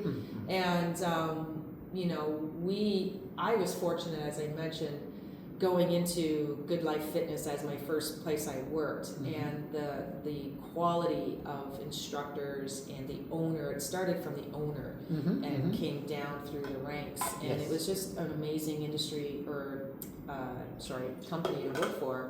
So they appreciated everyone, and you know, coming from Canada to the United States, there wasn't much difference. There was a little bit more stigma in the United States, male versus female, just because I think we have more competition-ish type feelings in the United States. You know, I hate to say capitalism, but no, it is a competitive environment. Yeah, it is a very competitive environment. Sure. So, you know, I would have some people, and that's the thing is, I'm very blessed. I feel very blessed and very grateful for all my experiences. They all happen for a reason, to educate me, to just create a more solid, balanced perspective on things. And when someone would come out to me and I'll give you a great example. I'll always remember this. I moved from, when I was in Ohio, circa 97, I actually did the Johnny G spinning certification at a Gold's Gym that I was managing. The owner wanted to bring in the cycle, so I was like, okay, so we got 10 instructors together. We did the Johnny G certification. It was a really not good certification. It didn't teach us much. Let's just put it away. So then I had to train all my instructors, of course, because I was already an instructor for so many years. And so we started teaching the spinning there, and it was great. And I'm still teaching spinning or cycling today, actually. Just did the other certification too. That was my more CEUs that I got, was through the Schwinn certification for cycling. Anyways, you know, I moved from Ohio to Miami, and okay, so Miami's like, we got Crunch Fitness, and you know, it's like late 90s, early 2000s, everybody's like pretty, make my body look beautiful. That was Miami at the time, of course, we all understand that. And I had the beach body. Yeah, and there's like the six pack. No, I'm like, yeah, I can teach spinning. I love it. I just, I have my certification. You want me to teach spinning? And then a couple go, how do you know you can teach down here? You came from Ohio. And I was like, oh my God, please. And that's when we had Napster back then, and you're like trying to mix these tapes up, to make some good music. It's all about the music with the cycling classes. Yeah, and correct me if I'm wrong, yeah. but don't you see spinning as a lot of wear and tear on your knees? If done correctly, I think it actually strengthens the Really? knees. I have a lot of clients who feel better.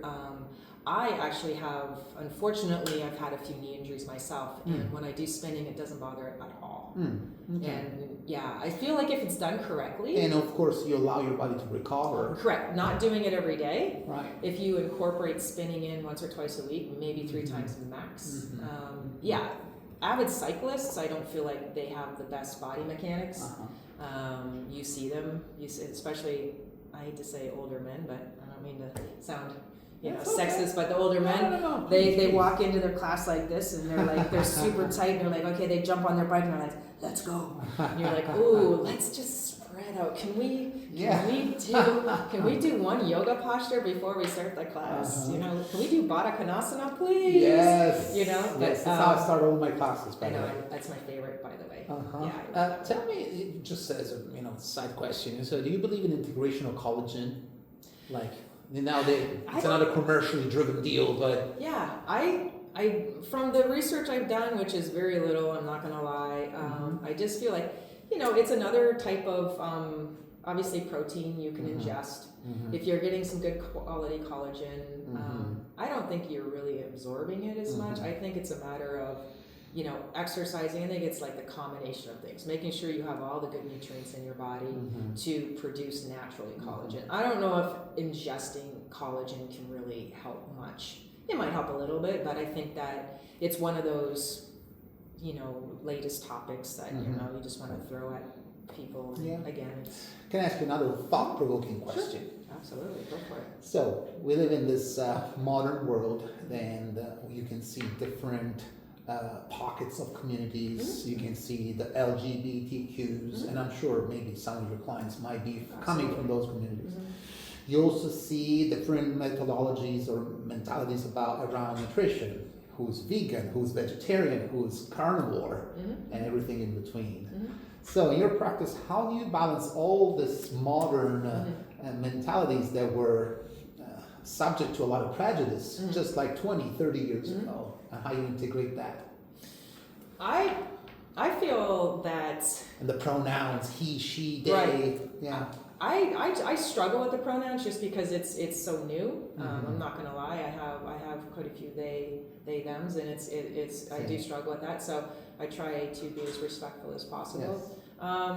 Yes. It's every. I like to always say every human on this planet is extremely unique. You can never say, oh, that person's like that person, this and that and that. Right. So with all the uniqueness around the world, I think it's just a matter of it's leading, just like we just were talking about, leading with the heart. Yes. And not in being non-judgmental. Right. And if I love you, don't judge you. Exactly. I have friends from all different. I have such a very diverse friends in my life, and I never anticipate like just hanging out with people that are like me. I don't think anyone's like me. I'm like I like to say I'm a cool, unique weirdo. I love that, and so I personally love uniqueness of others, and I always think of just accepting everyone, and I will if someone's actually this is really good. I think personally, this is how I feel. If someone has a higher resonating vibrational energy, you will pick that up right away, and if you will feel if their heart's centered or not. And even if they're damaged, because let's say they're sad or depressed or something's going on with them, they're stressed, but you can tell their heart's centered, then you know that first of all, like of course, as a heart-centered person, you want to help them if you can, by either education or thought process, or even just telling them they look good today. Oh, I love your hair or whatever, right? But just accept everyone's uniqueness. But do you ever catch yourself being judgmental? I have in the past, but I feel like I've done a lot of work on that. Good. I don't, coming back to the big city, even though I know St. Louis is a small town, it feels like a small town, but it is a bigger city, so we have more people here. Definitely more than, let's say, Kona. Kona only had like 35,000 people or something. So, you know, the Big Island only has a total of, I think, 150,000 people. So it's the smaller population, but the bigger landmass. My landlord here in St. Louis is from Boston. They're Bosnians, and there's a 70,000 people population just of Bosnians in St. Louis. It's amazing. It's amazing. Yeah. So seeing all these people and working at the Y right now, it really gives you a perspective of, you know, what's going on in the community. Right. And again, you just send them loving thoughts. Like if I see a homeless person walking and you can tell they're having problems, just send them loving thoughts. There's no judgment like, what's he doing out there? It's just sending them loving thoughts. You know, I live in a neighborhood that has all types of people in it, and you know, you'll see it. I mean, every neighborhood does. Yes. And you know, I feel for the people who have less than me, and there's no judgment. I actually feel like that's something. I think it gets easier with age. Like if you're aware of it, and if you are a heart-centered individual, and I feel I'm very much a heart-centered individual. I work on that, and I've worked on that for many years. I think you don't judge anymore. You may see things, you know, different perspectives in that, but I don't pass judgment on anyone. I mean, and especially issues around sexuality. I mean, definitely that's the easiest part to let go of. I mean, what does their sexuality and whoever they go to bed with, why does it affect you? Why does it affect you? It only affects you if you're interested in them. Like I'm the type of person that's like, you can ask me, but if you're interested, but I'm not going to give you information on what, you know, like it's whatever you feel comfortable with. That's great. I love the fact that people are less, you know, ridiculed or whatever. I mean, you know, growing up and being more of a tomboy myself, being more of an athletic person myself, you know, if I wore a baseball cap in the 90s, people would look at me like, what the hell are you wearing a baseball cap? Yes. Like, because I'm jogging and like when I was out running, you know, anytime my younger days, even when I was in Miami, like if I would go for a 4 or 5 mile run, I would personally, being kind of obviously a smaller, skinny person with no boobs, I'm like, I'm going to look like a guy when I'm running, so nobody bothers me. Like, that's right. That's just what you do. It is true. But you know, there's less stigma, and there's less. I feel like there's a lot less judgment now. I just think it's just everyone should just accept everyone. Hopefully one of these days it will be. I know some countries are better than others. Being in Europe was kind of interesting, even being in the Netherlands. Very kind of open society, very cool. Nobody cares. What is hopeful and interesting about living in this modern world is that education now is accessible because knowledge is power, right? Knowledge. Prior to our generation, you know, education was a privilege of the elite. Correct. You had to go to the scholars, the high societies, the priests of the village to know truth. Exactly. Right? Yes. Now you can check in on Google and you have the whole encyclopedia, whatever you're looking for. So knowledge is power. Definitely. Now and if you know how to apply knowledge, that's the real power. That's the real wealth that we have. Apply the knowledge. Yeah, absolutely. I agree 100%. Right. And then it's just system, process, and application of the knowledge that we have. I think, like I said, that's another slow movement, and with the, you know, like the internet, everything on the internet, all the social media, there's so many positives. There's definitely negatives, but if we can focus more on the positives, you know, I think that's a good thing. You know, I mean, I know of AI. I have not studied it yet. I don't really want to study it. It's noise right now to me, and I'm like, I don't need to deal with that. But you know, I know it's something up and coming, but I don't bother with that. But I love the fact that, you can look things up. There's lots of good, especially since the pandemic too, you know, a lot of good seminars online. I mean, you go on YouTube. We're going to be on YouTube. There's so much on YouTube that can educate you. Yeah, and everybody's competing for eyeballs, of course. Yeah, of course. But no, there is some good information that can be drawn from AI these days. Oh, for sure. I do my advertising materials for free on AI. Nice. Stuff that back in the days I would have either drawn them myself or hire somebody, a professional designer to do it. Right. Same with, you know, answering a quick question. It gives you a very detailed answer, step by step. It does. And it just makes things so much more easy. Absolutely. All right, so let's talk about some personal things like, what does an ideal morning routine look like for you? How do you balance fitness, wellness practice, business responsibilities? How do you stay active and healthy in your daily life? I feel recently, because I've been working at the Y and I'm very active when I'm at the Y. You go there every day or? No, I'm there Monday, Tuesday, Wednesday, Mm-hmm. and Friday. So Okay. 4 days out of the week, almost. That's a good I one. teach 1, 2, 3, 4. I teach four classes a week or so, 3 to 4 classes, 4 classes a week. That's right. I teach an LFX class too, which is a functional training class. All the YMCA's right now, last year, put in a functional training area with nice like green carpet, and it's really cute. So functional training is the up and coming, or I like that trend. There's certain trends I wasn't like big about because I've seen it all since the 80s, but the functional training is amazing. And so I teach an LFX class, and it's funny because I teach a free range one, and which just means I show them as many exercises as possible in the area, and I let them do whatever they want. Okay. And then I go around and I obviously focus on posture and breath and make sure everybody's doing everything correctly. And then if anybody wants to see any other exercises, because it's like limitless. There's so many things you can show someone in the functional training area. So when you say free range, is like more of an intuitive workout? Yep, I just tell them, like, make sure you work your chest, your back, your legs, and they go around. And so, like, because like you can teach it as a circuit class or a HIIT class. It's like, okay, 60 minutes or 60 seconds, boom, go, and then switch and switch.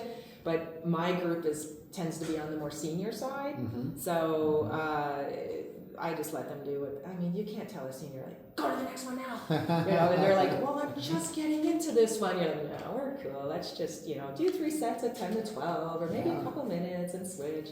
But yeah, so I do a lot. I move a lot. Can the seniors be a pain in the ass? Who are you to tell me what to do? I know, right? You just let them do what they want. I respect them very much. I have a lot of senior clients. My boss is a great guy. His name's Zay, and he's very young, but he's an old soul. He's a sweet guy, and I had to laugh because when I first started training her last year, it's only been it'll be 2 years in February, I think, that I've been at the Y, and I get all these older ladies. Those are my clients. I'm like, what the hell? Like, why am I getting all these older ladies training? Don't try to say I'm like, oh, that's because I'm an older lady now. So I gotta get like beautiful. You're thank a you. model for. It's just very. I love it though, and honestly I love my clientele. They're fantastic, but I'm like I can slip in a few younger people once in a while, which I have been, which is awesome. But I always joke to be like, oh yeah, that's right, I'm older now. I'm like more of a senior personal trainer now, which I definitely accept. But for my workouts, I love to get yoga in a couple times a week. I walk a lot. I really don't work out as much as I used to. I do maybe 2 weight trainings a week. Focusing on large muscle groups. I always focus on large muscle groups, and postural exercises, some functional exercises. I've been cross training my entire life since I was 8. Well, since I was a kid, and I don't know if it's just instilled into me or just my intuition, or I don't know what it was, but I've just always done like cross training. In fact, I used to do triathlons. Weight training, but also like just different types of exercises incorporating into that. Do you meal prep? Like you prep your meal? I do some meal preps. For me, like I said, I follow the blood type diet. I'm a B positive, and it helped my digestion immensely, and to know your blood type. But also in 2010, because I mentioned when I met my doctor, and that's why I think we connected so well, because she was a real firm believer of the blood type diet, and that's what she recommended to her patients. And I said, wonderful. I said, I'm already doing the blood type, but I'd like to learn more. So she was working for this doctor in Scottsdale. She just graduated actually a year before I became her patient.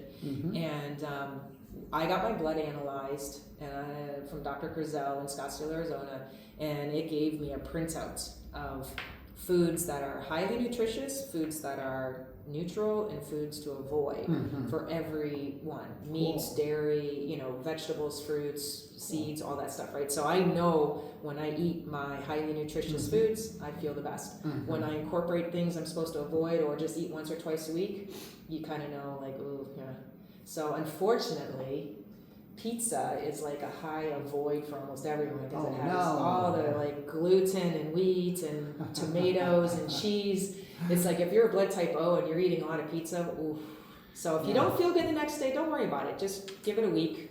Definitely you want to get a job in Italy then. I know. Oh, listen, you can eat the food in Italy. You just can't eat the pizza here. I mean, unless it's on the hill. The hill probably has some pretty good pizza. Yeah. But you have to look at the quality too. But yeah, I'm like the blood type diet. I try not to, you know, I love my coffee in the morning. I love doing smoothies. I feel like smoothies are great for the morning. Good, me too. I get lots of protein in. I don't eat a ton of protein, but I try to get as much as I can. I naturally am a thinner person with some muscle, so I just want to try to maintain my muscle as I get older. Yes. And not be too To avoid sarcopenia, as they call it. Yes. The loss of muscle. Absolutely, absolutely. So it's a challenge, especially if you're on the thinner side. You know, people think, oh, you're so lucky, and it's like, no, we both have our challenges. It's like we all have our challenges. You know, maintaining good nutrition and you know, obviously a balanced lifestyle. Rich or poor, we all have our challenges. Absolutely. Tell me now, business and professional life. You know, so what challenges have you faced, and are you still facing as a wellness entrepreneur? How do you manage client schedules, office operations, and marketing? For example, I heard you work from home, right? You have your own home-based studio. Yeah. So I assume that you don't just have anybody off the street coming to you. No. You need to pre-screen the people by introduction, word of mouth, intake forms. Yeah. Tell me about it. Well, for body stress release, as we know, if you say that to someone, they're just going to glaze over because they have no idea what body stress release is. Right. So for me, it's mostly either talking to the person in person, face to face, knowing them, screening them that way, or it's a referral from a client. Yeah. And Somebody you can trust. Correct. And so when I was in Scottsdale, Arizona, I always had office space. So when I first had my first practice in Scottsdale, Arizona for 8 years, I had office space, and I shared office space. I shared office space with the naturopathic doctors, actually my doctor friend, Dr. Deb. I had my own space. I shared space with a chiropractor. All of them worked out really well. It was still, again, a matter of like convenience of location and in that. In Hawaii, I had office space too, downtown Kona, which was kind of fancy. I actually did a mobile van because the island was so large. So I had two offices in Kona at one time. I had my office space downtown Kona, and then I had my big tall van that had my portable table, and I drove around the island because it was big. So creative. I love that. Yes, and so did that, and then ended up with a home practice for the first time in Kona just before I left. I had I had this beautiful house right on Ali'i Drive, which is Ocean Drive. So like the ocean was right there. Beautiful. And yeah, it was amazing. So I had just like the open view of the sea. And the sunset. We got to see the sunset every night. Every night. You know, and we were the last ones to see the sunset. It was so beautiful. Oh my God. I know, I do miss it. But I had a studio and a one bedroom in this house in a big parking. Home practices are so nice because when you are an entrepreneur, first of all, usually you just have one set rent or mortgage, as I have a mortgage now. So financially, it's much more feasible building. I bet. And it's very professional. I have actually a huge parking pad right now in St. Louis. I have, so I bought my house. It's a shotgun house. And then I own the property next door. Oh, good. So it looks like a huge dog park. And I bought my dog park for my dog, Mickey. So, but behind that property, there's this huge parking pad. Yeah, good. So I have a garage, and then I have this huge parking space. So my clients park, and they come in, and I have two entrances in the back. Downstairs is my entrance to the office, and it's beautiful. It's huge. It's awesome. Yeah. I can tell you've thought about all the logistics. You have a very business-oriented mindset. It was like it was very stressful at the beginning because you're like, okay, I'm going to buy a house in St. Louis. I don't know anyone in St. Louis. I'm going to buy this house. It's a major decision. By myself. And get there, and so I took a year sabbatical when I first got here. I pretty much took the first year off. I started building my practice slowly. Second year I started building more. It's building, definitely it's picking up. It always takes about 2 years to get things rolling. Absolutely. Yeah. And it takes courage to embrace uncertainty the way you did. So kudos to you. Thank you. I like a challenge. Yes. But it's like, I hate to say it's the third time's a charm. Third time, sometimes it feels like yay, and sometimes it feels like, oh, I gotta do this again. So you just have to kind of keep thinking positive and going. The other day, I saw another podcast by my good friend Hama Henderson, the creator of Jew from the Loop. She was interviewing Kramer Eggmeyer, which was the owner of Ready Fitness Training. It's another big CrossFit style gym. It's amazing. And he was being interviewed, and one of the things that really was interesting to me to listen from his perspective as being his own entrepreneur is that he said being an entrepreneur is like jumping off of an airplane and you make your own parachute on your way down. Oh my God, I love that. That resonates. Because being an entrepreneur automatically entails embracing higher levels of uncertainty. Nobody's going to guarantee you a paycheck. No. Nobody's going to guarantee you that going to have one client or 100 clients a week. Right. But trusting the unseen, trusting the voice inside of you that's saying, hey, we got 8 billion people on planet Earth, and you're never going to run out of people to serve. No. And I think every market you can create a market for yourself within the market. So it's not like, oh, well. But I'll be honest with you, small towns, I felt like from Scottsdale to Kona, I had an easier start in Kona versus Scottsdale. Now that might be because I had more experience and that, but I feel like it was an easier start because the word of mouth on the island. But again, it still took 2 years because in Hawaii, they don't trust you the first 2 years. You're an outsider, right? You're an outsider, and they're like, yeah, she's not going to stay. And then once they knew I was going to stay. I had the same impression when I moved here. Yeah. Once they know you're going to stay, they're like, oh, okay, we'll give her a chance. And, right. I had a really beautiful clientele there. I miss them. If you see this, I miss you guys dearly, as you know. I have clients that still miss me, and they send me gifts from wherever they are. I have clients from Scottsdale way back that they actually live down south in Missouri here. It's about an hour, 15-minute drive. And when I made the announcement I was moving to St. Louis, they connected with me right away. They're like, oh my gosh, Sherri, you're going to be like just an hour and a half away from us. This is so cool, blah, blah, blah. So I see them now too. I have this one client that always says, I'll follow you anywhere. I'll follow you anywhere. I've had clients that said, I actually had workers like prior to Body Stress Release, because I was managing several gyms before I, while I was married and that, and I had employees like, where are you going next? Because I want to work for you. I just want to continue. So that's always such a compliment that you're like, you're empowering your employees, you're educating your employees, and you're directing them the way you should be directing them in creating better employees. How do you exactly? That's what leaders do, right? To create more leaders rather than just accumulating followers. I like managing or telling people what to do. Yeah. Every time you tell somebody, hey, watch out, you're wrong to do what you're doing, the automatic response is that, oh shit, I'm not doing it. I'm not good enough at what I'm doing. And so there is immediately a trigger and a bad response. So now I have 2 more questions for you. So what advice would you give aspiring wellness entrepreneurs following all your decades of career? Have a passion for what you do. Honestly, like we mentioned, really think from the heart, not the head. Yes. Knowing that it is cooperation, not competition. Yes. But also, don't push it. Like, let things flow. Like, you can only be, and it's hard to say, don't be aggressive. Put yourself out there, and you definitely have to do your networking and talk to people in that. But like, just you can't force things, and so just let things flow more. And I know I learned that the last, definitely, I'd say 10 years of my life. Being older too. Like I said, I love that I'm old. Like I love that I have this maturity and this wisdom, and so you just don't push things. And like even this time around, setting up my practice for the 3rd time, like I'm much more low key.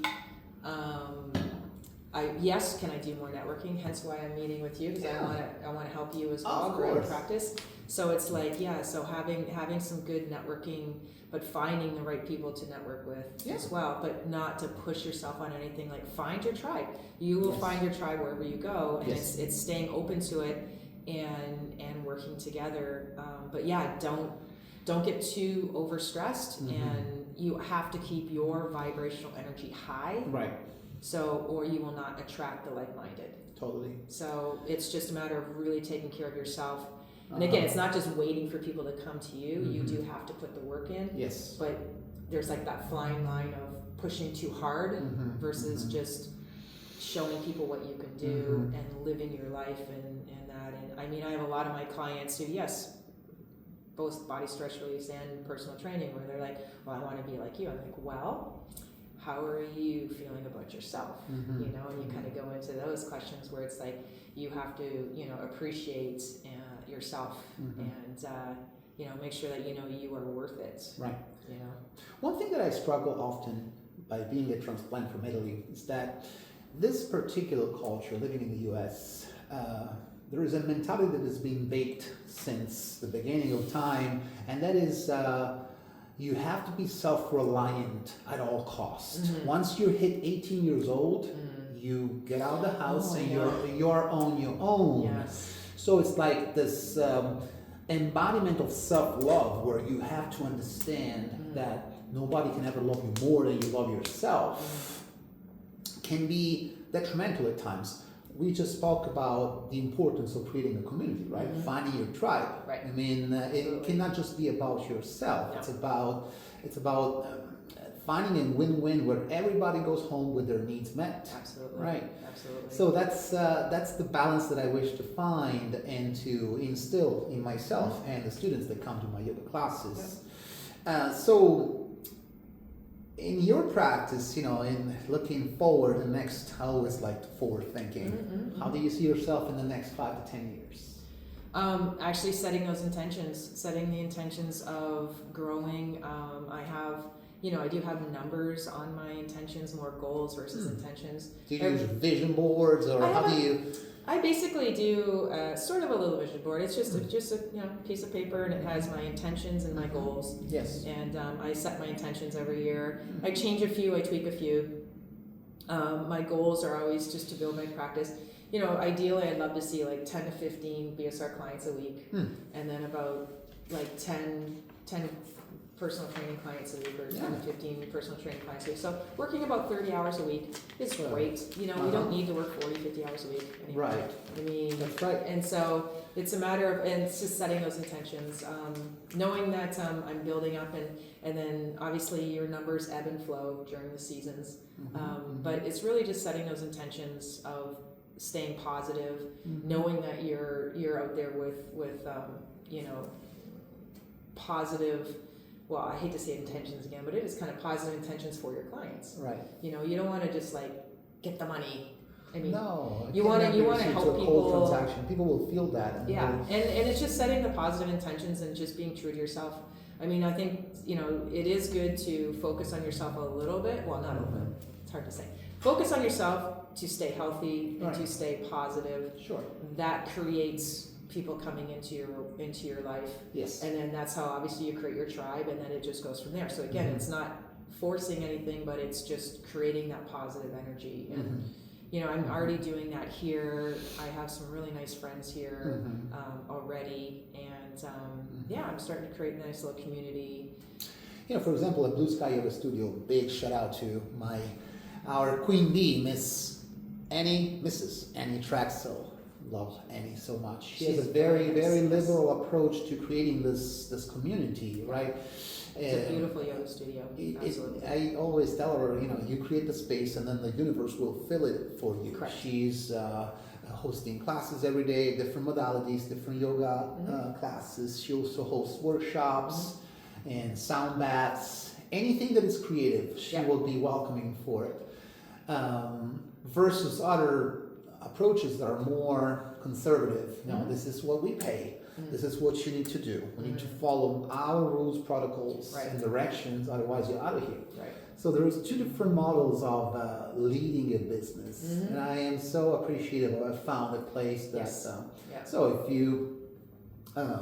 you ever need a referral to one of the practitioners that where we work at Blue Sky, you're always welcome. Right. I've been to Blue Sky a few times. Of course, I took your class there. It's a lovely studio. Some really nice instructors. It's I've actually gotten so busy I wasn't able to come back. For the summertime. But yeah, I'll probably stop in and take a few classes. It is a nice studio. It's just, for me, it's funny. I love the fact that I don't have to drive too much right now, Yes. but I do have to get out of that thought process of like, okay, Of well, we course. can drive. Yes, We that's can needed. drive. You I know? drove here today to Brentwood. Oh my God, Brentwood. My mentor, Jim Rohn, he says that God says, if you don't move, I don't move. You have to make the first step. Oh, absolutely, Right. absolutely.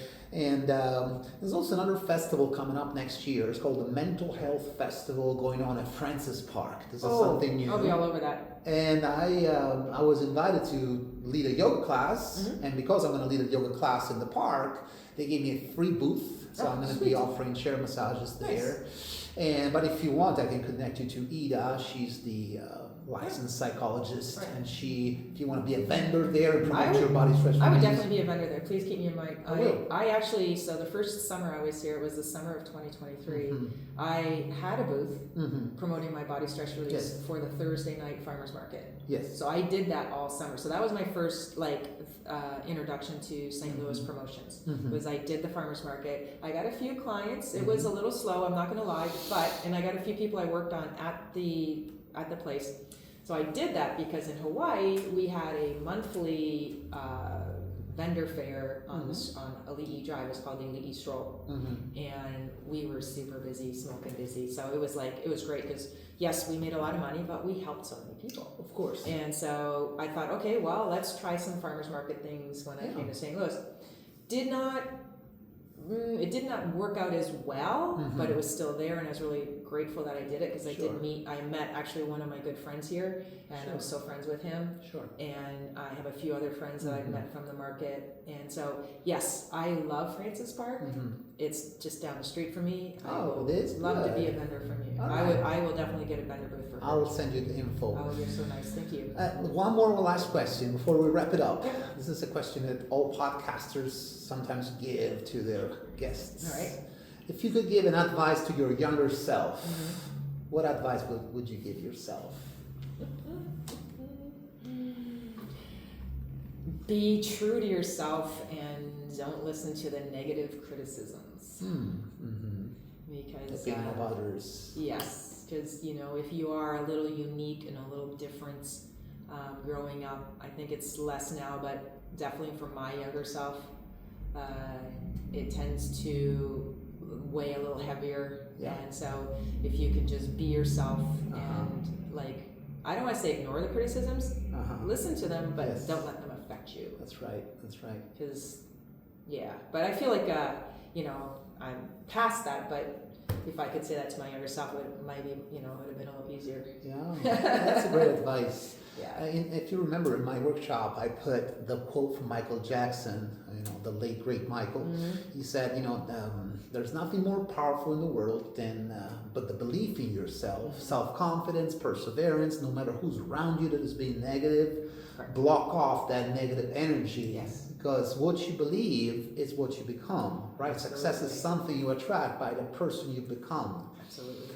Right, so mindset is of primary importance. Sherri, thank you so much for sharing your wisdom, your journey, and your incredible insights with us today. Thank you so much for inviting me. I'm sure our viewers have learned so much about the power of body stress release, holistic wellness, and the importance of taking responsibility for their health. Absolutely. If anyone wants to reach Sherri, schedule a session, or learn more about BSR, you can find her at www.bodystressrelease.us or reach her by email at sherri.hered@gmail.com or call 808-315-0652. Sherri, it's been a pleasure having you on Yogaphora Conversations. Thank you for your time and for the incredible work you do helping people unlock their full potential. Until next time, take care, stay mindful, and remember to honor your body, mind, and spirit. Thank you so much. Yes, thank you so much. Arrivederci.